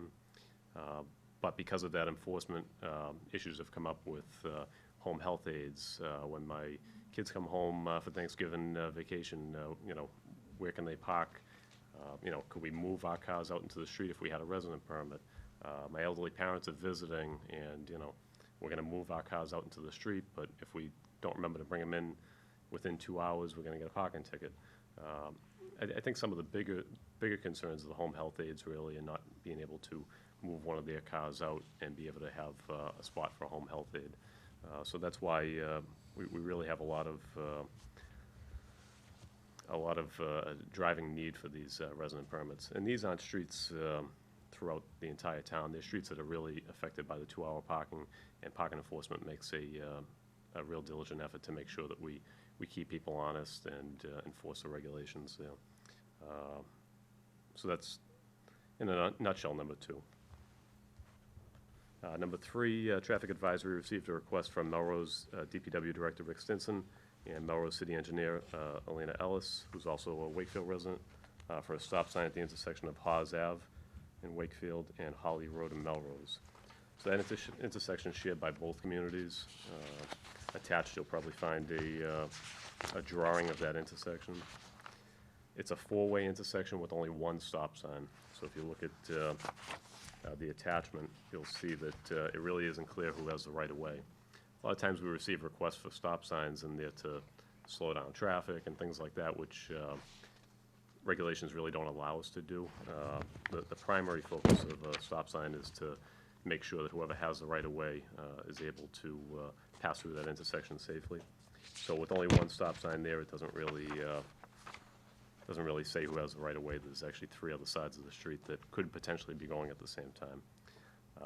They've received a lot of complaints over the years. More recently, they had a list of both Wakefield and Melrose residents that complained about the intersection. And Melrose DPW did say they could install it in Melrose, but it just wouldn't be an ideal location. So DPW did agree if it was approved by Town Council to install it in Wakefield where it should go. So we recommend that a stop sign be installed on the southern end of Hawes Avenue at the intersection of Holly Road. Thank you, Lieutenant Anderson. And just to confirm, Melrose would pay for that stop sign? I believe so. As if it's their suggestion, I think that would be appropriate. Thank you. All right. For 2 trees as well. Indeed. All right, so why don't we take then, number one then was the recommendation of the Traffic Advisory Committee that we add a no parking here to corner sign at 642 Main Street. I'll entertain a motion to that effect. Moved by Vice Chair Santos, seconded by Councilor May. Any discussion? Councilor Donaco. Thank you, Mr. Chairman. Lieutenant Anderson. Yes. I had the privilege of sitting down with Chief Scory today, and one of these came up. So on this issue, you're saying 10 feet south from the hydrant. Correct. Okay. With the picture that you provided, there's a white truck there. Yes. So when I looked at it initially, when we received the packet, I thought nothing about it. But once we were sitting there talking a little bit more, can we put a 2-hour parking sign before the spot you're creating? Because if a truck like that parks there, there's a blind side now going into Dunkin' Donuts. So it's in the picture. So I said, well, that's not a safety, that's a safety issue now, but someone's gonna have to come real out past the vision of that truck to see if there's oncoming traffic coming. So I don't know if we can put 2-hour parking to make sure that they're not sitting there for 8 hours a day. It's definitely something we can consider. So I did bring that up as far as visibility. I also brought it up from the perspective of leaving that newly created garage there. Nobody saw any concerns with it at the meeting. We have VHB, our traffic engineer there. We have the town engineer. But it was something that I did bring up just to see if anybody had any concerns about that. Currently, there is parking there, and like you said, they could be parked there all day. So my primary focus is to make sure no one encroaches on the corner and the hydrant, but you're right, they could be parked there all day. It could be viewed from a couple different ways. You can look at it from the vantage point of leaving Dunkin' Donuts and that newly created garage space. Does it obstruct your visibility? But it can also be viewed from the perspective of a traffic calming measure. So anytime you have a car that's legally parked there, it forces cars to kind of slow down and go around it, as opposed to creating 2 lanes, which we kind of see in the morning there, right by Dunkin' Donuts, people trying to sneak by to go toward the high school, take a right on the Hunt, or to pull into Dunkin' Donuts itself. So we could definitely look into making that one spot 2-hour parking, sure. Okay, thank you. So, Lieutenant, just to be clear, that would only be one parking space, correct? Just a one spot there. Perhaps we could also work with DPW as well to make it a painted defined space with the Ts like we've done. I think that would help, because right now there's not definition, and I think some cars driving down would almost think you could. Definitely. It's a driving lane, and obviously it's not, so. Correct. We'll follow up with DPW and Sorry, Mr. Mayo on that. Mr. Chair, was that in the proposal itself, or? Yes, I think it's already incorporated Traffic into Advisory the recommendation. did want to paint that spot there for those reasons. And then we'll have the 2-hour with that in addition, so it'd be very clear this is a 2-hour parking spot. Sure. Just so you know, there are no time restrictions south of that spot, so it would be that one spot. If town council's okay with that. There's really no restrictions, I don't believe, for the other spots by Lisa's Pizza there. So I'd have to double check on that. Is there any thought on that then by this council as to whether that should be a 2-hour spot? I would make the recommendation in the form of a motion if that's necessary, and then see what the rest of the council thinks. But that's entirely up to this board. I mean, I brought it up only because of the discussion early this morning and after looking at the picture. So we're in discussion now then, so further thoughts on designating that as a 2-hour spot? Vice Chair Santos. But would that be the only 2-hour spot? It would. So but that, to me, seems a little funky. I don't know that I definitely see Councilor Dinoco's point about that spot there. Just a point of information too, the ground level of that new development is gonna have a small commercial space there. Yeah. So that may be an advantage there of having some turnover while keeping Sure. a spot there. But I do know what you mean. It kind of seems almost silly to have one spot be a 2-hour and then have no restrictions there. But then we have the dog park further down, we have Lisa's Pizza Yeah. and things like that. So it may be something that does make sense, even though at first glance might not look like it does.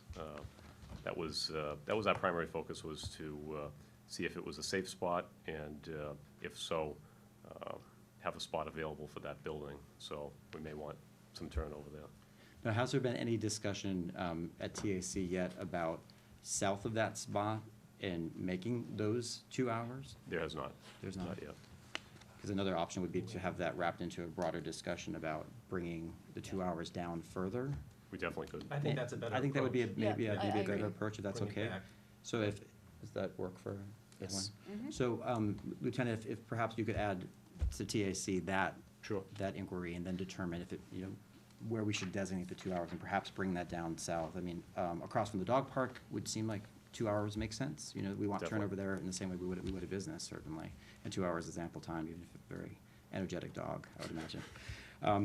All right, so any other discussion on that? So seeing none, the motion before you then would be for the adoption of the recommendation for a no parking here to corner sign in front of 642 Main Street. All those in favor? Aye. The vote of 7-0, the motion carries unanimously. All right. Moving on to number 2, Lieutenant, I know that you had indicated some sensitivities with Cedar Street. I know there are a number of Cedar Street residents that have reached out to the council and are also here this evening. That, as I understand it, would be the second bullet, right, of the various components? Correct. So I would throw an idea out to the council that one thing we could do is table the second bullet, the Cedar Street from Albion to Chestnut Street, send that back to traffic advisory, vote on the other components, and then traffic advisory would come back to us at a later meeting with perhaps a refined approach or just more feedback being provided. So I do know some complaints were received about some additional signage that may or may not have been placed in error in that area. A lot of our traffic rules and orders are very dated. The most recent one that's on the town's website dates back to 2008, and it doesn't include Cedar Street at all, which it's obviously been a time-restricted neighborhood for quite some time. So some signage did go up in an area from Albion towards Chestnut, and there's some debate on whether there was restrictions there at all, whether it had been passed before. So that current signage is bagged, it's not being enforced, and that is gonna go back to traffic advisory. We certainly don't wanna restrict parking in an area that traditionally didn't have it. That kind of went up with our ongoing efforts to update and improve signage in town, and I have to do some research on whether that's actually the case or not. But I would ask that you consider the rest of Cedar Street that does have signage that we didn't replace and has been in place for quite some time. The signage is very old, so they're dealing with the time restriction right now, and I don't want them to have to wait a lot longer to be able to purchase a resident permit if they're currently in that section of Cedar Street that we are enforcing. I know that one resident in particular has an adult daughter that receives 12-hour plus care, and they have issues with home health aides being able to find a legal spot, and I'm sure that there's other residents that have similar issues. So I would ask that you at least consider that for now while we revisit the other section of Cedar Street. So just so we're clear, Lieutenant, it would be, the second bullet you're saying would be tabled and sent back, that Cedar Street from Albion to Chestnut? Correct. So I would say Cedar Street from Chestnut up to, I believe, Gould, where the current restriction is. And then we have to look into that other section and see if it was an approved area through town council in the past or not. So that in essence, you'd be revising bullet 2, Cedar Street from Chestnut to Gould. I believe so. Is what you would recommend as action taken tonight? Correct. The remainder of Cedar to be brought back to us? Correct. Okay. Counselor Chines? Thank you, Mr. Chair. So I actually would ask maybe that we look at the whole thing in total at our next meeting if there's an opportunity for the Traffic Advisory Committee to review. I do have a couple of concerns. I think one is, in addition to sort of the concerns about that section of Cedar Street in particular with the signage, which I appreciate is very confusing, having driven down it a couple of times today. I have heard sort of other feedback that just the timing in which this was in front of the TAC and sort of the opportunity that residents had to digest it has been really tight.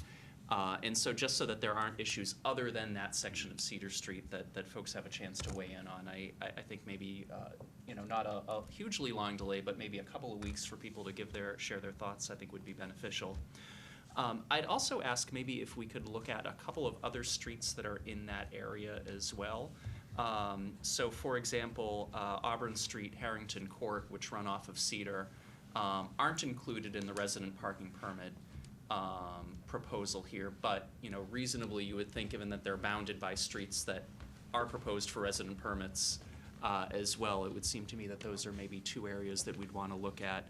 I'd also maybe ask if we could put some consideration in for Albion Street as well. It feels a little bit sort of disjointed not to have Albion Street, which kind of borders this area that we're talking about, excluded from the ability to have resident parking permits when a lot of the surrounding streets, houses that are 50, 60 feet away would have the opportunity to buy a resident permit, maybe have that option as well. And so just given some of the questions and some of these other thoughts, my sort of preference would be if this board maybe tabled this until our next meeting, just to give the TAC some opportunity to spend a little bit more time on this. Okay, just one clarifying question. Sure. Aside from that one section of Cedar that you had mentioned, Lieutenant, everything else has always been time enforced, correct? I mean, Correct. it's always been listed as such. Correct. The enforcement has not been as robust as our enforcement is currently, but you're not talking about you're creating a new in terms of time No. restrictions. It's always been time restricted space. All we're looking to do is add the ability for residents that are in time-restricted neighborhoods. I don't believe Auburn and Harrington Court are, although those residents may want time restrictions in the future depending on how much the commuters kind of shift toward those neighborhoods. But right now, they really don't have a reason to buy a resident permit because they don't have time restrictions, whereas on a good portion of Cedar Street, they do. It is being enforced, and some residents have received tickets parking in front of their own house. And I know we've had residents reach out Sure. with the enforcement, so I think there's a consideration for a cost to inaction, even if it's another couple weeks. It's just, the residents have been asking for this for some time, so. Sure. Vice Chair Yeah. Santos. I don't think we should delay the opportunity for resident stickers or resident, even if it's placards, for a couple of weeks, because I agree with the robust enforcement. That's my neighborhood as well, and they'll probably creep up to my house next, because if it keeps going up, I can imagine that. So I have no. Parking is $10 on your lawn, right, per day? Yes, Yeah. exactly, I know. Yeah. A lot of money. So I think I would still ask Steve and you to go forward with some sort of residential, what you're asking for. As to what Jonathan suggested with regard to Albion Street parking, the resident parking, certainly look at that, but I would only look at it I would not look at it for where the apartment complexes are. I'm not a big fan of having resident parking if you have a parking lot behind your house. So, your apartment structure. So I think we have to be really careful where we put our resident parking on Albion Street. And, I know that the folks, we don't have a public hearing on this, but the folks you talk to on Cedar Street, there's been some conflicting opinions. Some of the residents are happy, some aren't happy. Do you think allowing for the residential stickers or placards will make more people happy? I do. I think that there is a great need for Okay. more streets with resident permits. I Good. think it's going to grow, just to kind of give you coming attractions, grow into the possibility of guest permits too, visitor Sure. permits. Yep. And it's something that we definitely I understand. are willing to discuss at Traffic Advisory, and Okay. I hope that you'll be open to as well. But there are other cities and towns that when you purchase your first resident permit, that household gets one guest permit. So that may be something Yeah. that would be coming in the future. But we definitely have a lot of requests for these time-restricted neighborhoods to have the ability to park in front of their own house and not worry Absolutely. about a ticket. Yep, absolutely. Thank you. Councilor May. Thank you, Mr. Chair.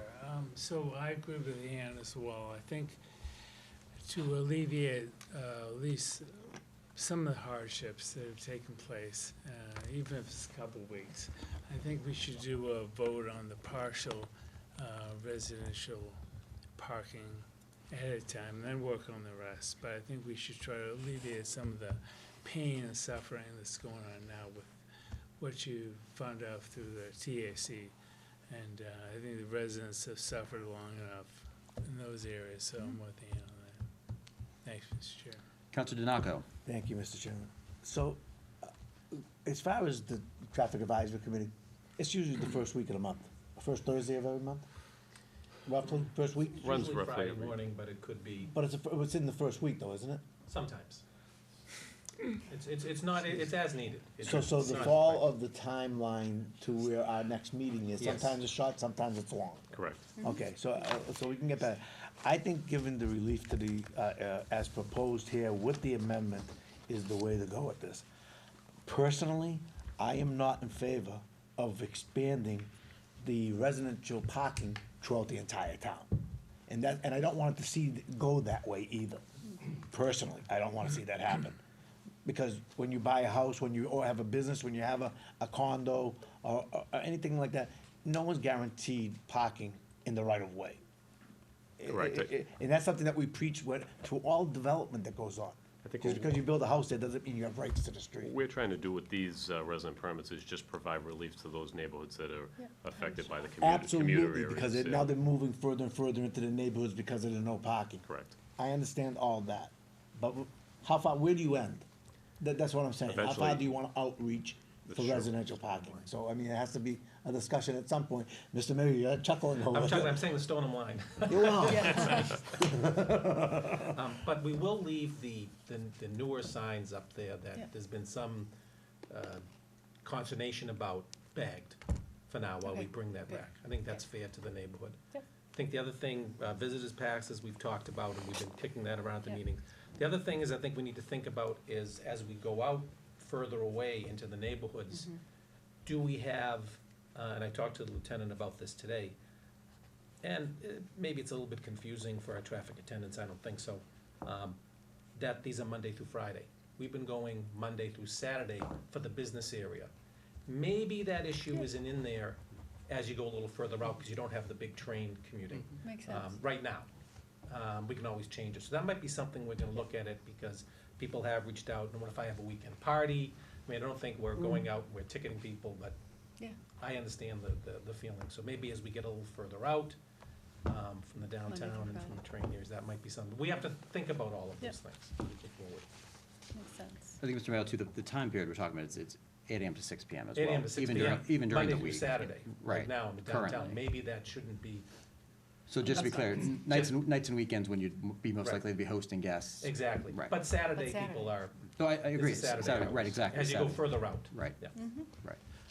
Counselor Smith Galvin. I have a similar issue, but on the Greenwood side, so I got calls today, concerned about, the signage on Greenwood and, Pittman and one of the others. Anyway, same issue, the seepage is gonna happen into Francis and Madison, and so I just asked that be on the next traffic advisory committee, because without a doubt, and if there's any other little roads back there. It's definitely on our radar, and I think that's the biggest issue, is trying to decide where to cut it off and how far are people gonna walk to Right. save $3 or $4.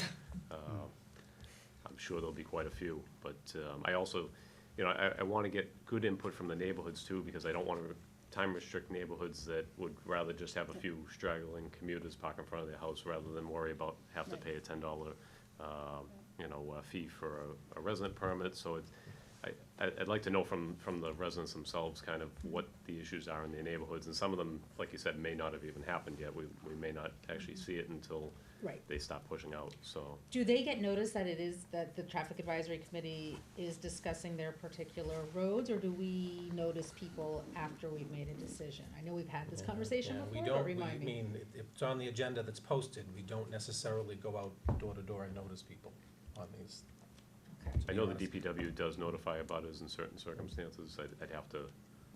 We can certainly do that. I will tell you that, though, these issues come to us from the neighborhoods. Okay. You know, so they come in, a bunch of neighbors will come in and say, hey, we've had a problem on Cedar Street, or whatever. So that's where they come from. But we can certainly flyer them if we're gonna discuss Cedar. I mean, if you and really some- want Yep. feedback from everybody, it's nice to have Sure. everybody just Yep. noticed for it, if Definitely. that's what you want. Councilor Chines. Sure, just 2 points that I want to make. One is that I think policy equity is an important concept and sort of philosophy that we need to be keeping in mind. And so, while I think there is sort of a difference between the core business district and some of the outlying areas, I am concerned that sort of what we're proposing here allows some residents that live in parking restricted areas to get resident parking permits, but not other residents. And, respectfully to Councilor Santos, I don't see a distinction between condos and single-family or multifamily homes. I think, if you're going to allow, if we as a committee are going to allow some residents who live in a zone where they have 2-hour parking restrictions to get residential parking permits, excuse me, I think we need to be more consistent across the board, which is why, again, I would ask that we look at some of those other streets like Albion that do have some limits and take more of a sort of global view as to where a resident parking permit scenario is allowed and where it is not. Second point that I want to make is I'm not insensitive to the fact that, this does represent a hardship to certain folks that live on streets like Murray Street, Chestnut, Emerson, so forth. Sorry, not Emerson. And so from my standpoint, I'd be comfortable voting for the amended proposal if there is going to be a long timeline until the next TAC to discuss this in time to bring it back to the town council with adequate notice to residents. If there is not going to be enough time, just given the sequencing of meetings, knowing that we've got a holiday this week, I certainly could go ahead with this proposal. But again, I would ask, Lieutenant, that the TAC does take a serious look at some of the other surrounding streets that have the 2-hour limits. Sure. To evaluate whether resident parking permits should be offered there as well. Just one point of information. So a lot of the residences on Albion Street, like Council Santos said, are apartment buildings, townhouses, condos, and the town does have a bylaw that requires them to provide a certain number of off-street parking depending on how many bedrooms and things like that. And I think it's been the opinion in the past that they have to provide that parking, so the town is not in turn providing on-street resident parking permits. Now, that doesn't mean that anybody from there couldn't take advantage of those 2-hour spots and then move their car or park during a time that's outside of those hours of 8 to 6. They could certainly, like anybody could park on a public street, but there is that in there, and I know that we receive a lot of complaints about some of the development in town, and what are we doing about it from a traffic advisory standpoint, and that is one thing that I always tell people that are kind of interested in what's going on in town with the development, that if it is a large development, they are required to provide that off-street parking. I think it's important to hold the developer to that and know that as a town we're relying on them if they're going to build that development to provide that parking, and certainly they could park in a legal spot, but that they may not be entitled to a permit per se to be able to park there as long as they want. That's just that's how we viewed it from the traffic advisory end. So I guess maybe I would sort of take those as two separate issues. Sort of enforcing our bylaws from a zoning and construction standpoint is one piece. The other thing I'd just highlight is, there are single-family and multifamily homes on Albion as well. And so again, just from a policy equity standpoint, I think that's a concept that we should be mindful of. All right, so any further discussion? I actually had one thing, that Harrington Court was brought up. I believe Harrington Court is a private way, so we're not going to be able to do much there. We'll check on it because we don't have the authority. Okay. Just so you know. Thank you, Mr. Mayo. Seeing no further discussion then. So I will then entertain a motion for the approval of the Traffic Advisory Committee's recommendation for residential parking permits, as we've discussed, for Pittman Avenue, Cedar Street from Chestnut to Gould, Murray Street, Oak Street to Greenwood Ave, Chestnut Street from North Ave to Cedar Street, Gould Street from Albion Street to Cedar Street, Greenwood Avenue, Emerson Street from Gould to Chestnut Street. So moved. Second. Moved by Vice Chair Santos, seconded by Councilor May. Any further discussion? Can I maybe just propose a, sort of a request with that amendment, that we also do request the TAC to come back with a recommendation on Cedar Street from Gould to Albion, if that's the section I'm missing, Auburn and Albion. We certainly can. Thank you. And Madison. And Madison and Francis. Oh, thank you, Madison and Francis. Sorry. As part of the motion, we're doing that? We're ordering TAC as part of the motion to look at it? Well, I mean, I think the request is out there, so I don't know that it has to be a part of the motion, Yeah, but that makes me happy. Lieutenant, you're receptive to doing that. I can certainly add that to the next You'll add that to the agenda agenda. and develop a discussion with Yeah. that with resident input, definitely. Yeah. Yeah, as long as there's an acknowledgement and expectation that this will come in front of the TAC, and Lieutenant, you'll come back with a recommendation. It definitely will. I have a feeling it's gonna come before the TAC, not only those streets, but quite a few others. So we'll definitely take a look at that and be mindful of what the residents are looking for there. All right, so we have the motion that's been made and seconded in its current form then. Thank you, I'll withdraw Lieutenant. mine. All right, thank you, Lieutenant Anderson, for looking into those other requests. Further discussion? Seeing none, I will not repeat it all back to you, but what I said a few minutes ago relative to the residential parking permits only, all those in favor? Aye. Vote of 7-0, the motion carries unanimously. All right, and now we move on to the third item, as Lieutenant Anderson described. This would be the stop sign that is at the four-way intersection on Hawley Road at the border of Wakefield and Melrose. Motion to approve. Second. Motion made by Councilor Donaco, seconded by Vice Chair Santos. Any discussion? Seeing none, the motion before you is the approval of the one-way stop sign on Hawley Road. All those in favor? Aye. Plus 2 trees. Okay, so motion carries 7-0. Lieutenant Anderson, thank you. Thank you. Thank you for all Thank your you great so I just job. want to much, thank Town Lieutenant Council for Anderson. being so receptive to the parking issues and being very fluid with it. It's a big undertaking, and I think that you folks see it a lot on your end, and I think it's working well, and we're trying to work through the issues, and it's definitely been a big help on our end to have you guys on our side, so thank you. Absolutely. Thank you for all your good work. Thank you so much, Thank Lieutenant. you. Tolerance of us, too. Thank you for coming. Thank you. All right, I'm going to skip back up now to item 8, appointments. We have 2 appointments this evening. The first is for the Clean Lake Committee. The second is related to the Retirement Board, so I'll take them in order. Item 8A is the Clean Lake Committee. We are appointing 2 members from the public for this committee. This committee was approved back at the September 9th, 2019 Town Council meeting on the Common. 1 member will have a 3-year term. The other member will have a 4-year term. We received several applicants, resumes and letters of interest. I did want to point out that in total we have 6 applicants. There are 2 that I do want to note, Madam Clerk, and I had been working through this. Nassos Phillips did not provide a letter of interest with resume. Madam Clerk did follow up, and as of last check, did not receive a response. Is that still the case? All right. And Ramon Cruz provided a letter of interest but no resume. Madam Clerk also followed up with that applicant, and as of last check, there had been nothing further, correct? Nothing further. All right, so I just want people to be aware of that. The request had been a letter of interest and a resume for those. So with that, I'll say that these resumes are in our town council packets, available online for anyone to take a look at. A very strong pool, certainly. I don't think we can go wrong truly with anyone here, but we do have to make a choice. We have, again, 2 openings, a 3-year term and a 4-year term. So if anyone, if any applicants caught the eye of anyone that was reviewing and you want to identify that person, we can go ahead begin that process. Mr. Chair. Councilor Chines. First of all, I agree absolutely.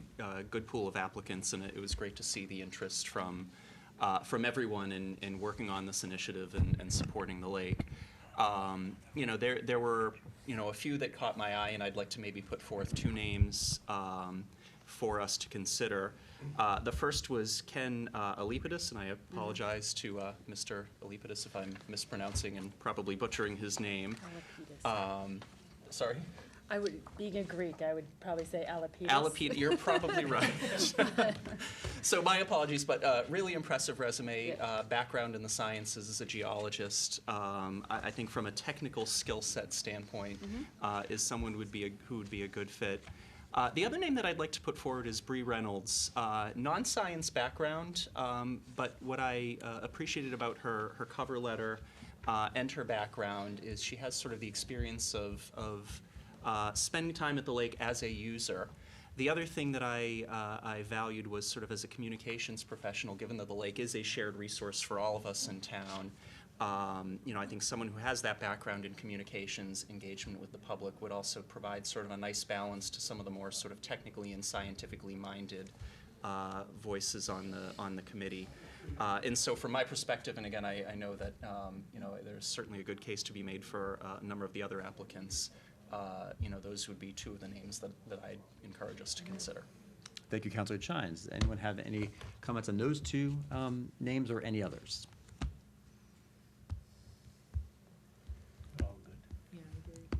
They're all good. Again, I would say, we have 6 very qualified applicants here. We are going to select 2. I think that the 4 that are not appointed to this committee should certainly consider other opportunities because they would be a great asset, no doubt. I think each brings a unique skill set. I will echo Councilor Chines' points in that we have a diversity of professional backgrounds with the 2 people you've identified, which is, I think, part of this. Again, these are the at-large, the public seats, and so we want to get the perspective of lake users.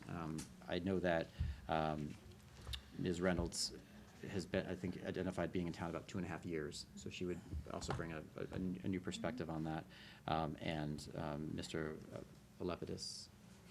I would guess that. Yeah, Mr. Lepidus has a geology background, which adds that technical, so I just reinforce what Councilor Chines said. All right, so I'll entertain a motion for the appointment. Actually, I should clarify. We have a 3-year term and a 4-year term as well, so I'll entertain a motion. Let's take one by one. Let's do first for the 3-year term. Entertain a motion for a nominee. I'll make a motion that. Bree. I'm just gonna put them in the order in which I see them for Bree Reynolds for 3 years. All right. Second. All right, motion made by Councilor Donaco, seconded by Councilor Chines. All right, so, any discussion? Seeing none, the motion before you then would be for the appointment of Bree Reynolds to a 3-year term on the Clean Lake Committee. All those members in favor? Aye. Seeing a vote of 7-0, the motion carries unanimously. Congratulations to Ms. Reynolds on her 3-year appointment. Now we have a 4-year appointment. I will entertain nominees. I nominate Ken Alepidis. It's probably going to be Alipidis by the end of the. Second with appreciation. For the 4-year term. All right. Second with appreciation to Councilor Santos for hopefully pronouncing his name more correctly than I did. All right, motion made by Vice Chair Santos, seconded by Councilor Chines. Any discussion? Seeing none, the motion before you, Council, is the appointment of Kenneth Alepidis to a 4-year term on the Clean Lake Committee. All those members in favor? Aye. The vote of 7-0, that motion carries as well. Congratulations to Mr. Lepidus as well, and we look forward to the great work that you'll both do on this important committee. Moving on, the next item relates to the Retirement Board. The Retirement Board has an opening on it. The Retirement Board is a 5-member board. It was talked about at Fall Town Meeting. This seat is a Town Council appointment. This person need not be in the retirement system. So it opens up to a very, very large applicant pool. So this would simply be authorizing Madam Clerk to advertise for the applicants for that appointment. So with that, I'll entertain a motion for the posting of, for seeking applicants for the retirement board seat appointed by the town council. So, Second. Moved by Councilor Donaco, seconded by Vice Chair Santos. Any discussion? Okay, seeing none, the motion before you is approval of the posting of this available town council appointment to the retirement board. All those in favor? aye. 7-0, the motion carries unanimously. Item number 10 is licenses. We have several different categories of licenses. We'll begin first with a one-day liquor license. There is a request in your packets. Item 10A, the Scholarship Foundation of Wakefield, Inc. is seeking a one-day liquor license for an event January 25th, 2020, from 6 until 11 p.m. at St. Joseph's Church Parish Hall. I'll entertain a motion. So moved. Second. Okay, moved by Vice Chair Santos, seconded by Councilor Donaco.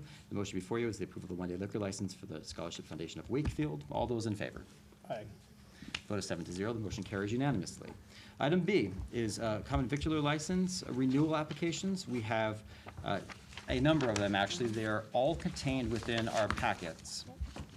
I do, Make a motion. yes. So we have, as I understand it, 44 of our 69 applicants, Madam Clerk, is that correct? Yeah, tonight we'll be doing 44 out of the 69, correct. So these are all renewal applications, somewhat perfunctory, candidly. I'll entertain a motion for the approval of all 44 of the applicant renewal licenses as included in the materials that are posted publicly. So moved. Moved by Vice Chair Santos, seconded by Councilor May. Any discussion? Are you doing all of B through, or just for B right now? Just common This victuals. is just common Common victular victual. license. Thank you, Yep. go ahead. Oh, So the motion before you then is the approval of 44 common victular license renewals, and they are all included in the packet materials made public and provided to us. Yes. All right, all those in favor? Aye. Sorry. I'm Just sorry, a question. discussion, yes. Thank you, Mr. Chair. Just a couple of questions. I know there were a number of applications that didn't include the number of seats on the application. Is that something that you've been able to go back and get from the applicants, Madam Chair? No, because the number of seats doesn't really matter with a common victual license. If you have 1 seat or if you have 50 seats, it's the same fee of $25. So it doesn't really, Board of Health is more, takes care of, there's a plan, they kind of count the number of seats. For us, it doesn't really matter. Okay, Yeah. so from an enforcement and kind of licensing standpoint in terms of the sort of policy reasons why you'd care about the number of seats, that's the Board of Health process rather than, so it's Rather just than us. informational on the applicants here? Exactly, Okay. yeah, that can even come off, yeah, it doesn't really pertain to us, yeah. All right, thank you. Sure. Further discussion? All right, seeing none, the motion before you would be the approval of all of the common victular licenses, the 44 we've identified. Yes. Yes. Who seconded? It was made by Vice Chair Santos, seconded by Councilor May, I Okay, believe, thank you. yes. Yep. So, seeing no further discussion, all those in favor? aye. 7-0, motion carries unanimously. Item 10C is liquor renewal applications. These are applicants that are seeking renewal of their liquor licenses for 2020. We have 10 out of the 29 that would be required for this hearing. I should point out that Jeffrey's Liquors is indicated on here. They are, for a bit of knowledge, they are currently about to appear before the ABCC relative to some infractions or an infraction or fractions, that the ABCC would handle that separate from what we would do. And we don't go on parallel tracks. It's either ABCC acts or we would act for such infractions. So ABCC has done so. I've spoken with Town Council Mullen on that. So that should not have an impact on the approval of this license. Certainly, any determinations made by ABCC relative to their operations would be ABCC's determination. That would be enforced by them. All right, so with that, we have the 10 liquor licenses as have been identified in the packets that have been made available online and to this council. I'll entertain a motion for the approval of the 10 liquor license renewal applications. Moved by Councilor Donaco, seconded by Councilor May. Any discussion? Seeing none? Or, no? Seeing none, the motion before you is the approval of the 10 liquor licenses as identified. All those in favor? Aye. Motion carries 7-0.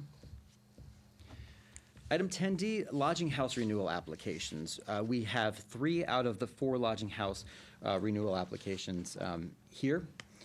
Hospitality Resources, 4 Point Sheridan and Wakefield Manor. I'll entertain a motion for the approval of the renewal of those 3 licenses out of 4. Second. Moved by Councilor Donaco, seconded by Vice Chair Santos. Any discussion? Seeing none, the motion before you is the approval of the Hospitality Resources, 4 Points Sheridan and Wakefield Manor lodging house licenses. All those in favor? Aye. By a vote of 7-0, the motion carries unanimously. Item 10E, entertainment renewal applications. We have 26 out of 37 entertainment renewal applications as identified in the packets that are available online and made available to the council. I'll entertain a motion for the approval of those 26 renewal applications. So moved. Second. Moved by Vice Chair Santos, seconded by Councilor Donaco. Any discussion? Councilor Chines. Sorry, just another question, Yeah. and again, I apologize for Yep. sort of remedial licensing for the new one on the council. There were a number of sort of applications that didn't include information on the device that they were asking for approval for. Again, is that something that we follow up on, or?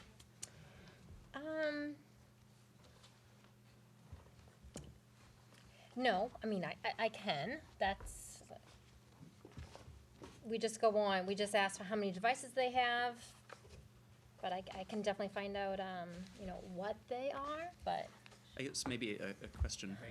television. right, yeah, but. Yeah, so I guess maybe a question for town council is it important that we have that information when we're making the license application determination, or? It's the same amount. Same amount per regardless. device, yeah. So the fee is, what, $25? 50 50. per device. Per Yeah. device. So from a, you know, in terms of sort of the town bylaws, there's no reason why, you know, we need to know what type of device it No. is that they're, okay, No, it's thank the you. total number that Okay. counts. Yeah. Thank you. Further discussion? All right, seeing none, the motion before you is the approval of the renewal of the entertainment licenses as identified in the packets, 26 out of 37. All of those members in favor? Aye. The vote of 6-0, the motion carries. Councilor May has stepped off for a moment. All right. Item 10F, fortune teller renewal application. As Mr. Mayo would always joke, they must have seen this coming. So I'll entertain a motion for the approval of the renewal of Why? a They already know the answer. fortune teller renewal license. I'll entertain a motion. Second. Moved by Vice Chair Santos, seconded by Councilor Donaco. Any discussion? Nothing, Mr. Mayo? No, I've already predicted the vote, so we'll see if I'm a fortune teller myself. So the motion before you is for the renewal of the fortune teller application license for psychic reading. All those in favor? Aye. Vote of 6-0, the motion carries. Councilor May having stepped aside. Item 10G, the automated devices renewal application license. We have 5 out of 6 licenses here for the Crystal Community Club, Crystal Laundromat, Dockside, McDonald's, and Westside Social Club. I'll entertain a motion for the approval of those licenses. Moved by Councilor Donaco, seconded by Vice Chair Santos. Any discussion? Seeing none, the motion before you is the approval of renewal of automatic amusement renewal licenses for Crystal Community Club, Crystal Laundromat, Dockside, McDonald's, Westside Social Club. All those in favor? Aye. By a vote of 7-0, the motion carries unanimously. Item 10H is Class 2 renewal applications. These applicants are seeking approval for 2020 Class 2 licenses. We have 12 out of 39 applications here before us this evening. I'll entertain a motion for the approval of these licenses. Moved by Counselor Denalco, seconded by Vice Chair Santos. Any discussion? Seeing none, the motion before you is the renewal of Class 2 licenses. All those in favor? Aye. Vote is 7-0. The motion carries unanimously. And finally, item 10I is a Class 1 renewal application for Subaru of Wakefield. This is one out of the 6 applications we'll be reviewing. I'll entertain a motion for the approval of that renewal. So moved. Second. Moved by Vice Chair Santos, seconded by Councilor May. Any discussion? So I just, Councilor Butt. I'm just going to ask, first of all, Sherry, thank you so much. This is the 3rd time doing this. This was great. Can I just ask, we have a couple more meetings left in the year? Yeah. So I'm assuming the people who didn't get in, you're going to follow up with all of them, and Yes. we'll vote at the next meeting? December 9th, yes. Great, thank you. So I just wanted that date. And I, again, just want to thank you. This was so easy and efficient. So thank you very much for all your effort. No, thank you. You're welcome. Further discussion? All right, seeing none, the motion before you is the approval of the Class 1 renewal application for Subaru of Wakefield. All those in favor? Aye. By a vote of 7-0, the motion carries unanimously. Thank you, everyone, for that. Item number 11 is constituent issues. This is the opportunity for counselors to offer to the body brief reports of any issues that they're hearing from constituents. Nothing will be voted on this evening, but it may be added to a future town council meeting agenda. Does anyone have any constituent issues they want to raise? Councilor Smith-Galvin. I have a small one. I hear that the crosswalk in front of the high school is now painted, which is a huge step. Thank you for that. I would just, I think we need some awareness raised around it, and I don't know whether that's a flashing light or eventually maybe some permanent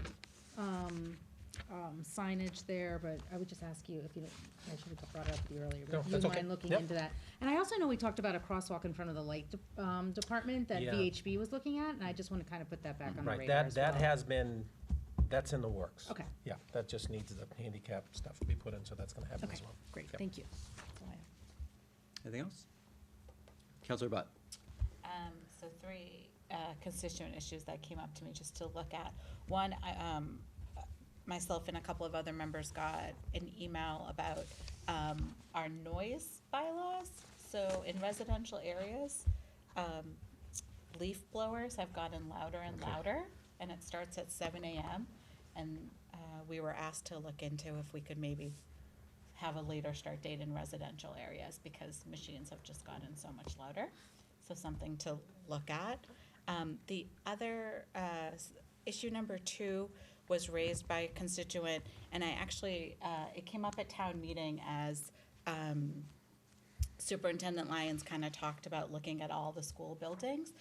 There's been some concerns about playgrounds and playgrounds at different schools not being the same and not having been updated at the same level.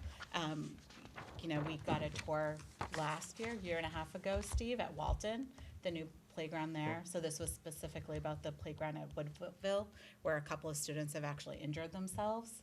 So I know it's a school and a Right. DPW and parks, but if we could look into that. Yeah, I think on Woodville, we've been trying to kind of do a playground a year or get them through capital planning, so I think, I forget which happened, Woodville or Greenwood, but one happened last year, one will happen next year, so that's on the radar, so Awesome. thank you. So if we Yeah. could just get an Yeah. update, just when Yep. kids are getting injured, it's a Yep. concern.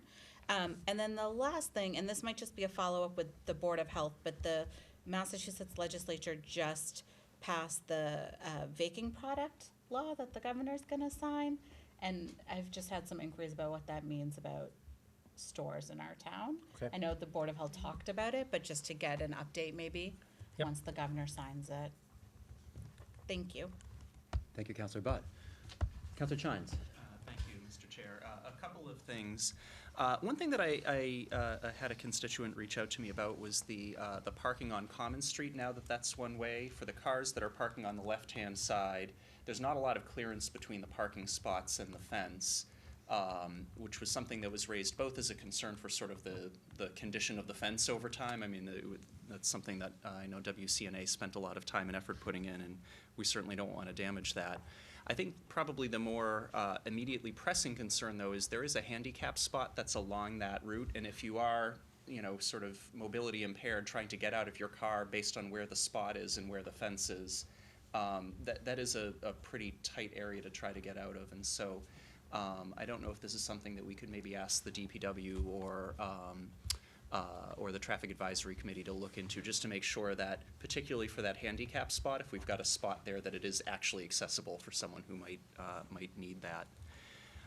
Just the second thing that I wanted to mention, I believe that sort of the 7 counselors got an email last week about some issues with the McClellan concrete plant on New Salem Street. I did actually spend probably about 45 minutes walking through the neighborhood there last week on a day that, quite frankly, was a little bit drizzly, and so if you were concerned about dust, that would be a day where you wouldn't expect to see a lot of dust in the air. And I will tell you, just walking down Pleasant Street and a couple of other areas, after half an hour, 45 minutes, I mean, my eyes were scratchy, I was coughing a lot. There is a lot of dust in the air, and so I know this has come up from a number of constituents over the years, but maybe, Mr. Mayo, if you wouldn't mind following up and coordinating with the health department to see if there's anything we can do, in collaboration with the plant or, from an enforcement standpoint, to make sure that some dust mitigation measures are taken there so that we don't have a public health issue that needs to be addressed over the long term. Thank you, Councilor Thank you. Chambers. Anything else? All right, moving on then, item 12, Chairman's comments. I just wanted to address 2 things briefly. One, the Town Council has an appointment to be made to the Human Rights Commission. At the time that we created this agenda, there had been no applicants. There have since been a couple that have come in, I believe, but I would propose that we extend the deadline and try for some more outreach. Certainly, with all of our appointments, we want to have, make sure that people are made aware and have good outreach on that. And it was a little bit surprising that we hadn't had as many applicants to that slot, because historically, I think there had been a number more. So I just wanted to make everyone aware that that deadline will be extended and reposted as well. And Mr. Chair, my assumption would be the applicants that we got past the deadline would be part of the pool that we would review? That's correct. Okay. Yes. I mean, anyone that, well, I should just clarify, anyone that applies, has applied or will apply, is in the pool. Great. Absolutely. Yes, Thank of you. course. The other is the establishment of a banner request or protocol policy. I've raised this a couple times, and this is the banner that goes across Main Street in front of the Maricow. We had kind of like competing interests where Gas and Light was booking, Town Council, Town Administrator's Office was booking. There wasn't as much coordination as there could be. So we've streamlined that process now, it appears. Thank you to Mr. Mayo, who spoke with Mr. Dion at Gas and Light. As of January 1st, we will have Town Administrator's Office handling all the banner requests. Right. We have access to just the central calendar. There will be just some information transition over relative to some folks that have regularly put up banners, but going forward, that will be the case. I would also ask that our two communications liaisons, Councilor May and Councilor Smith-Galvin, I think it would make a lot of sense if we had a form and maybe an online opportunity to just go ahead and make those requests, to submit those requests in going forward, or something to that effect, working with Madam Clerk and maybe figuring out some way of, because Madam Clerk would be handling the request, the scheduling. For a form? Yes. Yeah, there is a form online, yeah. There already There currently is, yes. I'm sorry. So there's already a form online, so I guess it's a matter of driving Yeah. traffic to the form Yeah. online, so it can be completed, and then Madam Clerk would then make sure that we have availability. Sure. So, all right, so to the extent Councilor Smith-Galvin and Sure. Councilor May can kind of get the word out on that, because I think there's a lot of opportunity there, but there's been some confusion. All right. Can I- Councilor Butt. Sorry, as the liaison to the Human Rights Commission, I just want to clarify, so the deadline, I looked it up, was 11/21. We didn't get any applicants in before the 11/21 deadline? We did receive one by that deadline, and then I did receive another one after that deadline. Great. Yeah.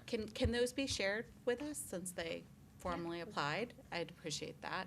And then also, is there a deadline that you're recommending as we're extending? I was going to actually speak with Madam Clerk about that, because with the holiday this week, I think we're probably looking out at least 2 weeks to realistically post, a minimum of 2 weeks realistically post, and then have people respond back. I don't want to have too contracted a deadline so that we don't get more people applying. But again, I should point out, when this agenda was created, no one had applied, because that was. Is there a posting timeline? Sherry, do you have to have that posted for a certain amount of time if you're putting it back out for? Nope, you guys can set the the date for it. Okay. Yeah, that's fine. We've usually done about a 2 to 3 week window. Yeah, we usually do, at least a 2, yeah. 2 Yeah. 2 to 3 seems to have been normally what works. So we'll post that again and hopefully get some additional applicants. Mr. Chair, sorry, just following up on Councilor Butt's comment, I would like to know sort of who applied before the deadline when we do get all of the applications. I think that signals a level of interest that, Sure. At least for myself as one of the councilors voting on that appointment, I'd be interested in I think knowing. for the most part, because they're submitted electronically, and they normally are accompanied with an email, so we normally already have that as a matter of course. If you look at these applicants we had now, I think you can tell for the Clean Lake Committee, for example. But if they're not, we can certainly identify that, sure. Thank you. Yeah. Item number 13, videoing of meetings. Mr. Mayo, I know that this has been something that we've been talking about for Yes. the last several months, the idea of having additional meetings that are held at Town Hall, recorded and then available to view by residents. Correct. A little bit of history. Years ago, the then Board of Selectmen, now Town Council, met at the Town Hall for all their meetings. And there was a system there for the filming, and then it went back to the station here and then broadcast out. That system is unfortunately old, doesn't really do well anymore. So we've been working with WCAT and our IT department to find, to go out and to get a system that would be upgraded. They did go out to bid. They received one application that's in the package here. For roughly $31,000. That would allow the meeting to be either filmed at the Town Hall, first floor council room, first floor room, or from the station here, dialing in, or actually remotely from a computer if someone needed to do on their laptop. They felt that was important because WCAT it's a plug for them. They need more help. It's a great way to get involved in the town, especially if you're interested in camera work and what have you, and kind of find some interesting meetings to help man these meetings. So that's where they are there. So we will be proceeding forward with this. Unfortunately, 31 grand was a little bit more than WCAT could come up with based on, some of the nebulous future with some of the Telecommunications Act and what's happening with them. We certainly could put it into capital for next year, and these meetings would be much the same as anywhere else. Also, we will encourage, and WCAT has encouraged, any of these other groups, and I think it's mainly people who are interested in probably the Board of Appeals, maybe the Planning Board, maybe the Finance Committee, and Board of Health, to come and have their meetings here. That can happen. It's difficult if there's another meeting that night, like us, or the school committee, which are their two primary meetings, but we certainly can do that, and I'll talk to those boards about doing that either here in the future. And I think the Board of Appeals seems to be amenable to that, from what I've gathered. So that's where we are. WCAT is very anxious to do that.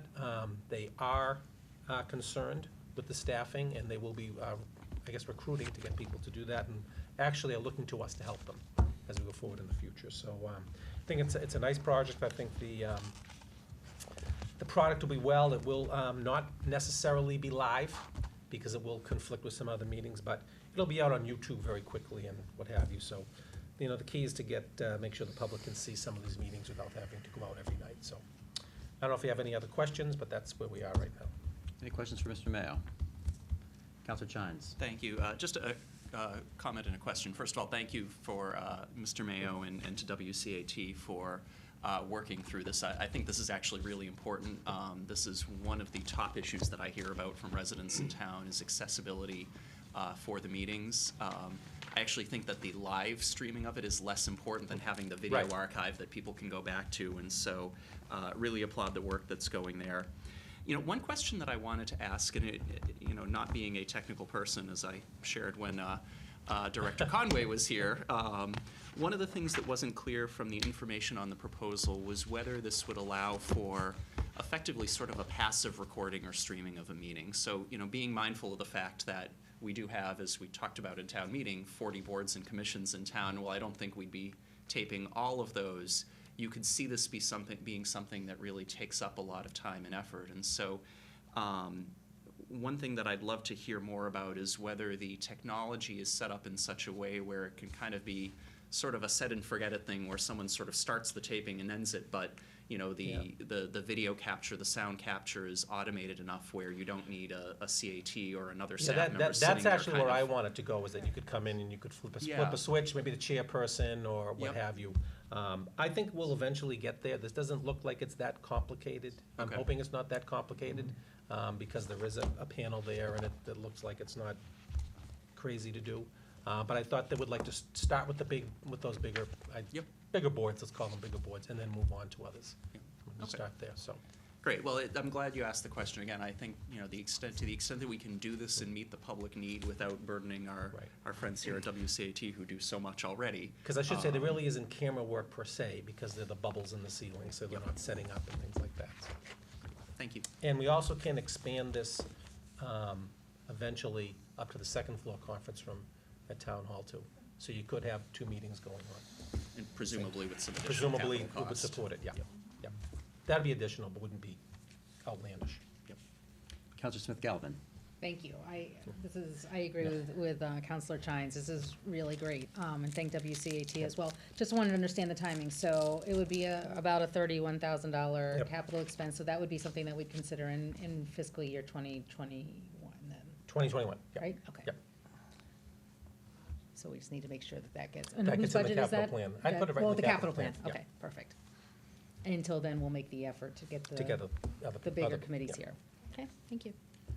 And thank you, Mr. Mayo, for, you provided, I know, a memo as well as a lot of materials in the packets. Those watching at home can go online and see that as well, but thank you for that. Item number 14 is gift acceptance. The BB Memorial Library is seeking the acceptance of gifts, printer materials, and also children's $12,000 Friends of BB Library gifts for children's programs, museum passes, pop-up library, et cetera. So it's actually much larger than the gifts we're normally approving, so with our very sincere thanks. I'll entertain a motion for the acceptance of gifts totaling $12,321.35 to the BB Library. Second. Moved by Councilor Denalco, seconded by Vice Chair Santos. Any discussion? Motion before you is the acceptance of the gifts to the BB Library with our thanks. All those in favor? Aye. Vote is 7-0. The motion carries unanimously. Item number 15 is liaison updates. The counselors have been assigned as liaisons for this year, and we periodically have the counselors provide updates so that the community is made aware of what has been going on relative to the various departments and services within town. I'll start this evening with Vice Chair Santos. If we could maybe begin with the fire department first. Very quickly, I think the major update is the ambulance contract that we approved for Cataldo last week, that they had been working on for several months. I've been keeping track of their concerns, and it was a very robust process. I've heard since our vote from several individual firefighters that we're very happy with our vote. That there were some good companies out there, but they feel very good about Cataldo and working with Cataldo. So I thought that was great to hear from the individual firefighters. My second committee is the liaison to committees. So I need from Sherry probably an updated list of the committees, because the one I have now, we've had folks drop off. And so what my goal is to do is in January to send an email to at least every chair. I've already sent an email to every committee member, but as such, you know, they've changed. to remind those that are renewing in 2020 that they should do that. If they want to apply again, that they should be aware that that happens. Is it all different months, Sherry? I know I should know this. Aprilish? Yes, it's April with the exception of the Finance Committee. Yep. They're a June date, so. Okay. but- And we appoint finance, we don't. No. Yeah, we're, Well, just no. just the chair of the town council, along with the moderator Yep. and the chair of the finance Got committee. it, that's right, that's right, I've done that before. Yes, Okay. yeah. So April and June, so I will send those out once I get the details from you in the next Yep. couple of months. But Yeah. that should cure any concerns that we heard last year of folks not being sure when they needed to apply. Yeah. And just a reminder to folks too, online on the website, the terms It lists. are listed. Mhm. So you'll know Yep. when your term expires. So if you're Definitely. questioning, you can also go online and find Right, a so resource. the individual, right, Yeah.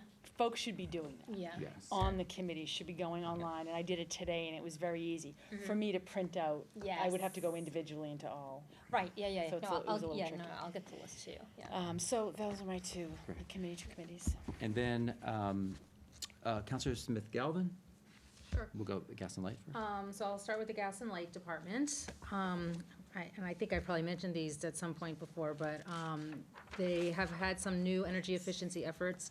And there will actually be a workshop, a presentation on Tuesday evening, December 3rd at the library. And people are encouraged to sign up and hear more about some of those energy efficiency changes, and particularly around heat pumps and incentives for heat pumps, which is exciting. And not completely unrelated to the fact that there's a gas moratorium on multifamily development just because of constraints in the natural gas system. So both of those are related. Steve and I met with the general manager of the light department last week, and everything is on track with the electric vehicle chargers that we approved in our last meeting, and the hope is to get those installed by January 1st. So very excited about that. You might see some work happening around those sites. Their solar program continues. I don't have the exact percentage of how subscribed it is, but still pretty robust interest in the solar program. And I just wanted to say overall, I really think there's good coordination and cooperation happening with the light department, which I know has not always been the case, but I really feel like things are going well. So hats off to the town and to the light department for that. So I guess my other committee that Peter and I share together is Communications Liaison, and Jen McDonald gave us a very good update on all the work she's doing, and much of it we see reflected here in our new backdrop, in the presentation materials that the planning board gave us. So she's really busy integrating in a whole style guide and consistency of branding, which I really think is great for the town. And of course, the new website continues to get a lot of accolades. I will say, one area where I probably do get the most feedback is in terms of how do you know what's going on if you're not reading the newspaper or on Facebook. And she reminded Peter and I today that if you just go to the website and you hit Get Town News, you can actually click any of the committees, those 40 committees. Most of them are on there. And anytime somebody puts something new on the community calendar, which is getting used pretty frequently now, it basically sends you an email. So we talked earlier about the Traffic Advisory Committee. So you can stay up to date and get those agendas sent right to you, or find out what's happening for the week. It's probably a lot of emails, but for those who aren't getting their information from other places, I think it's a really valuable resource. So, and then just, I know after our last meeting, she put out some information about the wreaths. It's just really good to know. I go in sometimes the day after the meeting, she's watching the meetings, and she's following up and getting the information out. So I definitely think we're making progress there. Definitely, So, thank you. Thank you. Councilor May, I know Department of Public Works already made their presentation tonight about water. Any other updates aside from that? Yeah, just a couple of notes I made with Joe. So roadway paving. Public Works has completed roadway paving for calendar year 2019, Lowell Street, Main Street to Vernon. There's 2 more sections that will be done probably in the spring. I'm not sure they'll have time this year. So that would be Vernon to Salem and Salem to Linfield. Atwood Street was finished, Webster Road and Jordan Terrace. What's really important, currently they're updating our pavement management road surfacing ratings. It's a mouthful. In preparation for conversations with the council and FinCom, we'll be seeking additional funding for paving at Springtown meeting. Steve's always glad to hear that. And coming in with a fresh, up-to-date road condition inventory. That's really important to that color coding they talked about, 10 different types of roadways. They're fine, they're horrible, and everything in between. So Blattsfield construction also is moving along. Hopefully it'll be done for the 2020 softball season. Juniper Ave water distribution upgrade. Phase 3 has been completed, and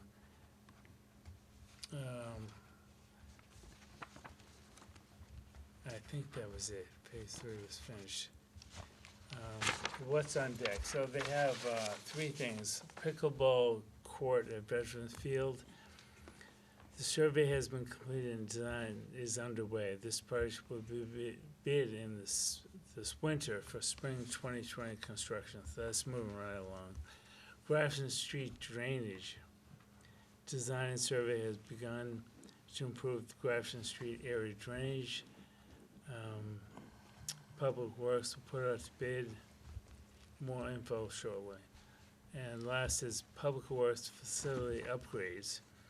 To date, the sinking floor has been improved for egress and safety, which have turned our attention to addressing leaking roofs and floor under our fleet management shop. It's definitely a mess over there. I had this honor to go see it 6 months ago. It's a mess. So hopefully, with the risk survey as well, they'll be able to identify so no one gets hurt. It's a safety thing with OSHA as well as we don't want anyone hurt in town. That's it. Thank you, Councilor May. Next, Councilor Butt, Arts and Culture. Sure, so, just a few updates. I, wanted to thank Jackie and Catherine at the library who put on a really successful Wakefield 101 last week. It is really, one of the best nights in town where new residents get to come and meet a lot of the departments. Actually wanted to thank Joe Conway and Lieutenant Anderson, who were both there last week, and Joe was answering questions about recycling and about water bills. So seeing their departments in full motion. So thank the library for putting on that event. Judy at the Council of Aging reminded me that we approved, the town approved a new van for the Council of Aging last year. It is working really well. Okay. She wanted us all to know that.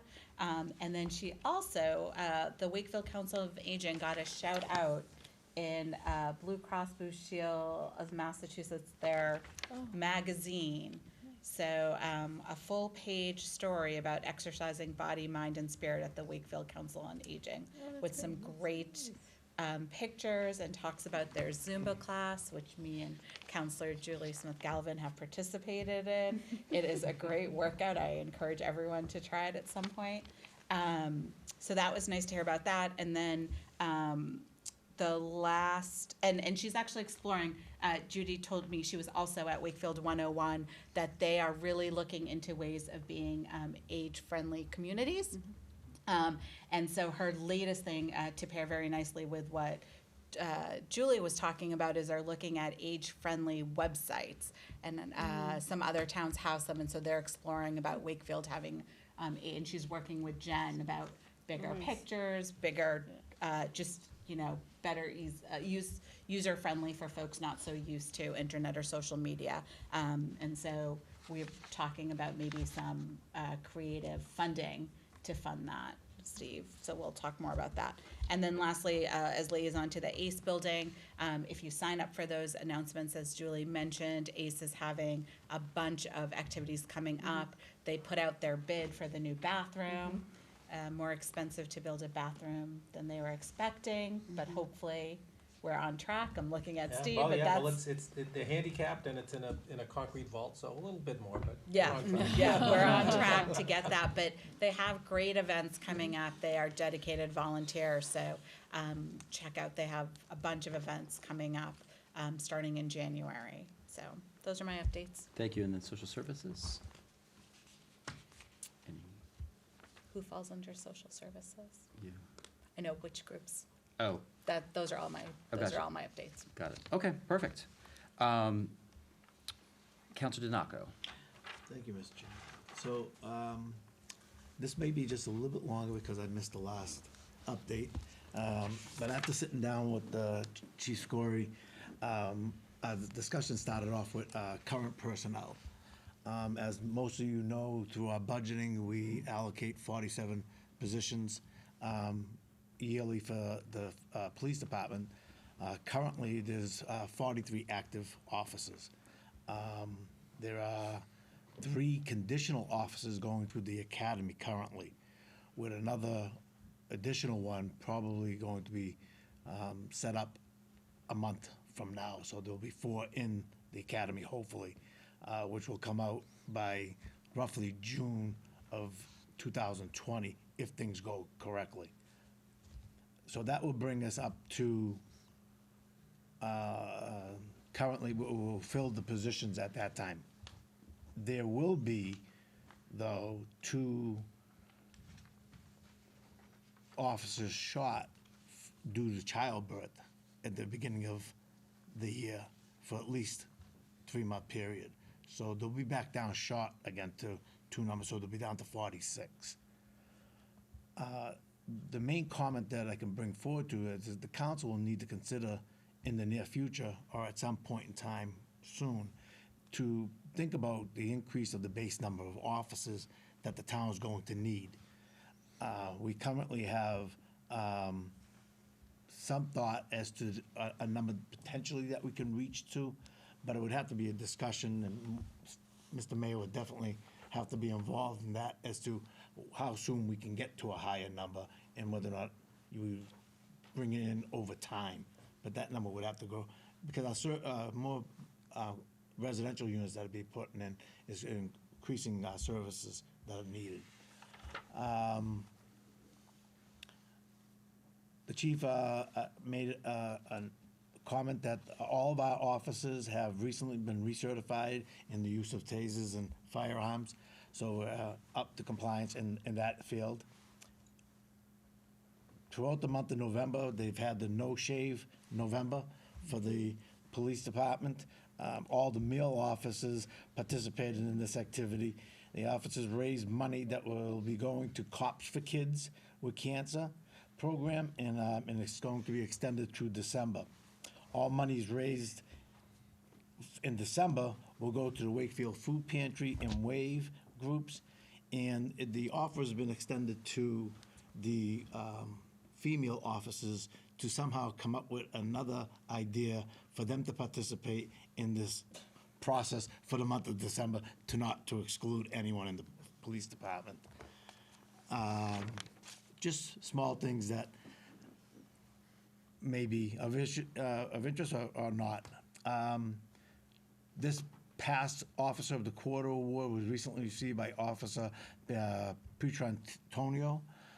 He is the school resource officer at the Voc. He was given the award based on his handling of an investigation of a social media threat by a Voc student. The threat was found out to be a hoax. So the chief felt that he was deserving, through his research and due diligence on that issue, for him to be awarded the Officer of the Quarter. The last 2 issues were traffic issues of concern that the chief wanted to, that we need to address in some fashion. One is the placement of traffic signage on the roadways illegally by residents. And this happened it was through discussion in Greenwood that 2 signs were put up on Merriam Street and Robert Street, telling it residential parking only. And they were actually elaborately made signs. I mean, they look real professional. I've seen the pictures. One was up for a week before the town found out about it. So the chief is trying to tell everyone, don't take that matters into your own hands. It's a big deal, and you will be prosecuted. That was one of them. The other issue that is up right now, and a lot of people in the town are talking about it, but there's a lot of them doing it as well too. When you're leaving the Galvin School, going out onto North Ave, stay in your lane. Do not go into the eastbound lane to cut through traffic. That's a big issue right now and they're aware of it, but it happens daily. People don't want to wait, so, because people are making a right turn, so they get into the left lane to go down to make a left turn onto North Ave. There's gonna be a huge accident there. Not leaving the Galvin, going towards the Galvin. On Armory Street, that would be Oh, Armory on Street. Army, so it's on, because West Water, they're doing the same thing. Right. Going to the Galvin, driving on the wrong side of the So, road. so it's a really perturbing issue that's going on down there because someone's gonna cause an accident by it's happening. So those are two areas that he's concerned of right now, where people putting up signs and then North Ave, entering onto North Ave. And if everyone's read their packages for National Grid and what their proposals are coming up, pretty soon, when they move down to Salem Street will be shut down completely for the next, when they do those 2 burials on Salem Street between Willie's and Montrose. There's 2 more that have to go in. They'll have to shut down Salem Street completely because the crane will have to lift the shoring mechanism into the hole. So where is that traffic going to go? And if it's rediverted, it'll come down Water Street. So that could be an issue for, because Waze is a killer for most communities. It'll just tell them the fastest route to get from point A to point B. So those are issues that we discussed, and it's just what I'd like to present. Thank you for that. Vice Chair Santos and Councilor Donaco, I'll kind of go between both of you, community planning and economic development. Right, so I should have mentioned that. We, Paul, myself, and Steve have a meeting. We've already met, and we're having a meeting to shore up the job description for hopefully an economic development position, which of course we'll bring to the council before that goes out. But we have that meeting in just a few days. Great. So we're moving on it. Thank you. Councilor Chines, schools. Sure. So a couple of things that I want to highlight. First of all, on the school building front, obviously we voted at town meeting for the design funding for the Greenwood roof, which is great. Good to see that moving forward. We do expect that we'll hear feedback from the Mass School Building Authority on the high school statement of interest that we submitted earlier this year.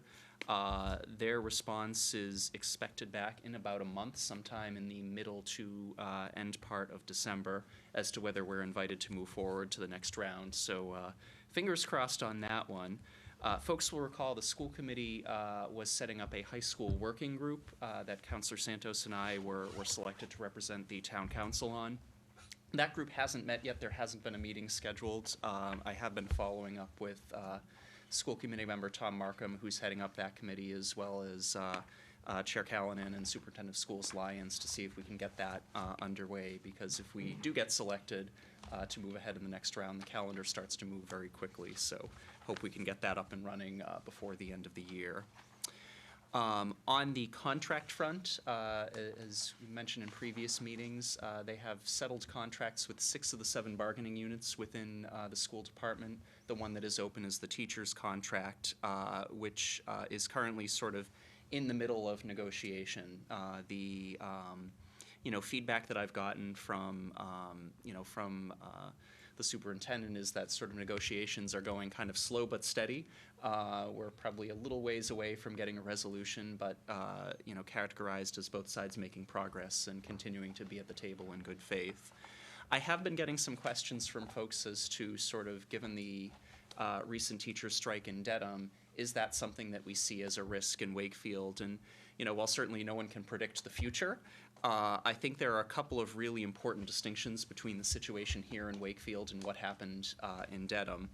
You know, the first is that while the teachers are currently working without a contract, that's only been the case for a couple of months at this point, whereas Dedham, I believe they were 2 years plus into having a contract lapse. So we are much earlier on in the process than Dedham was, which again suggests that we've got a different scenario here. You know, the other thing that I do want to stress, and that Superintendent Lyons stressed when I spoke with him, is there is an active negotiation going on. Both sides are meeting at the table in good faith. There seems to be a real commitment, both from the administration and the union, to resolve this in a way that isn't going to harm students. And so, for those reasons, again, I think we're in a very different situation than Dedham, and certainly hope that we'll get that resolved soon. Finally, just wanted to mention with the budget cycle starting soon, one of the things that the school department is focusing on is special education. They've been looking to develop really a multi-year strategy around special education, really with the aim of improving the services available within the Wakefield Public Schools, both so that we can meet student needs in a more effective way, but also so that we can save money in the long term in terms of avoiding out-of-district placements wherever possible. This multi-year strategy, I think we will start to see some effects of that in the school budget proposal for fiscal 2021. The expectation there is that they'll start looking at some of the early grades and beefing up some of the services there, and then over the next couple of years moving further up the age chain. So I'm excited to see that. I know that's an area where the school committee and the school department have spent a lot of time, and you know, certainly as a parent and who has interacted with the special ed programs in the school as many of my my fellow parents have. It's great to see the level of investment and the commitment there to making sure that we're doing the right thing for our students. So that's my update. Thank you. I just have two brief updates. The long-range forecasting, budgeting, we're getting into budget season now. That meeting will occur in January, and Mr. Mayo will be actively involved in that aspect. The other is the Finance Committee. We currently have an available posting for the Finance Committee, as Councilor Smith-Galvin had mentioned. Notices, anyone that has signed up would have gotten a notice in email today for that opening. So I would encourage folks to go online, apply to be a member of the Finance Committee. They do a lot of really important work, and we have always had really talented people on there. So please do consider applying. Item number 16, matters not anticipated for the agenda. These are any matters that would have come up within the 48-hour window of our notice requirements. Are there any? All right, seeing none. Item number 17, announcements and acknowledgements, the opportunity for town councilors, town administrator, town council, and Madam Clerk to offer recognition or provide notices to the community. Councilor Donaco. Thank you, Mr. Chair. So 2 items really. So we're not going to be able to meet before the event happens. So December 7th, holiday stroll. All the councilors are invited to participate in the hat parade. There's a contest, best looking hat, ugly sweater contest, cookie contest, so we'll be looking for judges. I'll sign 2 up for o'clock. 2 o'clock. The parade starts at, the forming of the parade will start at 1:45 at the Civic Center. It'll march down to the stairs of the library.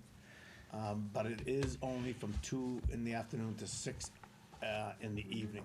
It won't be as dark as it would be at 7, but at least we have a lot of things planned for the afternoon. Santa Claus is making his stop in downtown Wakefield, so the kids will be excited.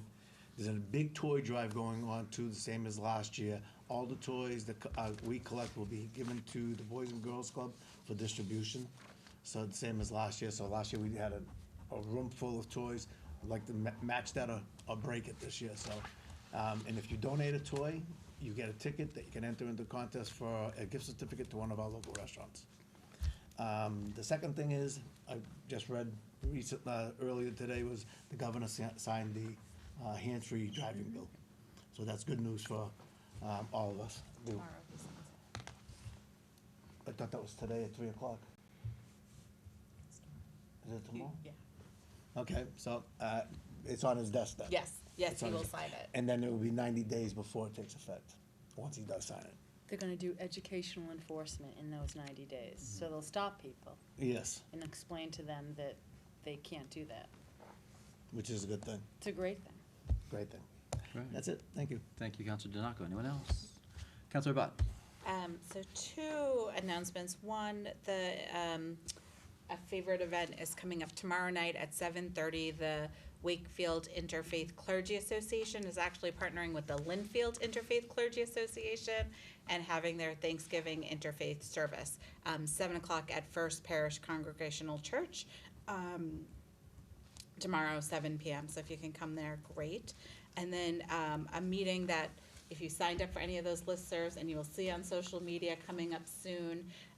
Last year in the state budget, Wakefield got $50,000 for a community garden. On December 15th at 7 p.m., we're gonna have, 7 p.m., December 15th, we're gonna have a conversation to talk about the community garden. So hopefully by next spring, we are ready to have another community garden in town. I've learned, actually, we already have one at the Greenwood School that the Greenwood students take care of, and there's also a couple of other community ones in town.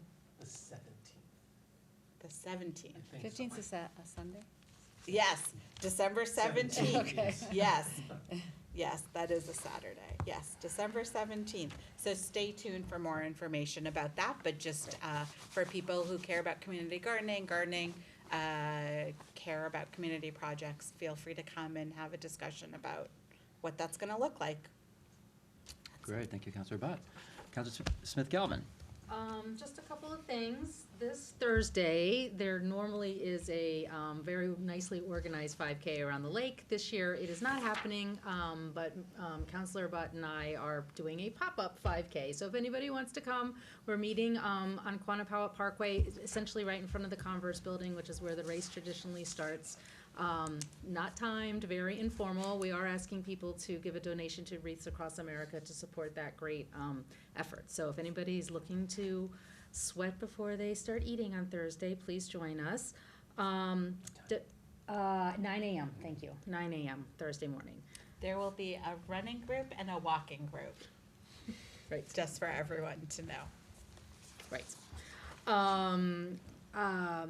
We celebrated Tom Stapleton earlier in the meeting, and the WCAT annual meeting is on December 4th. We'll be celebrating him all evening, so if anybody would like to stop by the annual meeting, it is at 3 C's on December 4th at 6, is it 6 p.m.?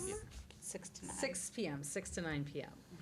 And finally, there are a number of high school students in Wakefield taking a leadership role in the December 6th Boston Climate Strike. It's been really great to work with them. Some of them are the liaisons to the Environmental Sustainability Committee. I know they're working with the administration at the high school. I'm not going to make any statement one way or the other as to whether it's, I think it's being supported, not supported by the, high school. But they're looking for adult allies, and so if anybody's interested in being a marshal, there's no experience necessary, but there will be a group of Wakefield adults, allies to the students going into Boston on December 6th. And you can just, I'll link it on my Facebook page, or you can just search for Boston Climate Strike. That's all I have. Thank you, Counselor Smith-Galvin. Mr. Mayo, just a quick question for you. Speaking with Counselor Donaco, there were some questions about the yard waste pickup. Do you know? There had been some that had not been picked up. Do you know? I hadn't heard. So it was supposed to be picked up November 23rd. Yeah. and okay. And it didn't, and a lot of people have made comments that is, why hasn't it been picked up? So I'm not sure if it was the anticipated rain or something. Because the trucks are out there, because Or some, I mean, they come at the crack of when they're supposed to come, so if you get the bags out at 7:30, you might miss them. I did see some on Friday night that weren't picked up on Saturday. And I did, and I had too, okay, and then I actually got an email from Mr. Conti, Frank Conti. Okay, well, So if you let me know. If we could just follow up on that. Just let me know where it is, and we'll make sure that we get taken care of. Excellent, thank you. Thank you, Mr. Chair. Counselor Chines. Thank you, Mr. Chair. A couple of quick things. First of all, I've mentioned the Student Opportunity Act a few times over the last couple of meetings. That is the education funding reform legislation that Senator Lewis has been championing in the legislature. That actually has passed both houses of the legislature, gone through the compromise committee, and has been placed on the governor's desk after unanimous votes by both houses, and I believe that's being signed. I think that might actually be the signing ceremony tomorrow, if I'm remembering, if I'm got my timing correctly. So really glad to see that moving ahead, and again, just want to recognize Senator Lewis for his leadership there. This weekend is Shop Small Business Wakefield for all of us who probably need to get starting on our holiday shopping. The Wakefield Cooperative Bank, in conjunction with the Chamber of Commerce, Main Streets, and a couple of other organizations, the merchants are posting that event. Some great deals and opportunities to work with some of our local shops and restaurants, so hope to see everyone out there. And then finally, just wanted to highlight the WCNA Wakefield Center Neighborhood Association Lighting of the Lights is on, and I wrote this down really small so I can't see the date. I think it's December 6th, excuse me, at 6:30. So another great event to ring in the holiday season. Anyone else? Yeah. All right.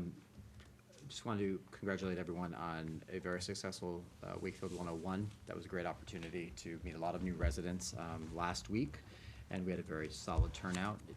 And that's really become a model program for a lot of other communities. You know, so it's been great to see that enthusiasm. I'll also want to mention that the town councilor coffee hour this past Friday was a great opportunity to speak with some residents about some issues. We had some really good discussion. Vice Chair Santos and Councilor Smith-Galvin attended, and it was, and I think we had some really nice discussions. Some residents raised some interesting issues that we hadn't, maybe heard of before, but are following up on. So it was good dialogue there. And finally, just want to again thank Tom Stapleton, who has been at the helm at WCAT for a really long while. Congratulations to Ryan Boyd taking over. We've got big shoes to fill, and we can't thank you, Tom, enough for your years of service to our community. So thank you for that. And with that, I'll just also wish everyone a very happy Thanksgiving. Have happy and safe travels to everyone. Enjoy your time with family and friends. Our next meeting will be December 9th at 7 p.m. right here at WCAT.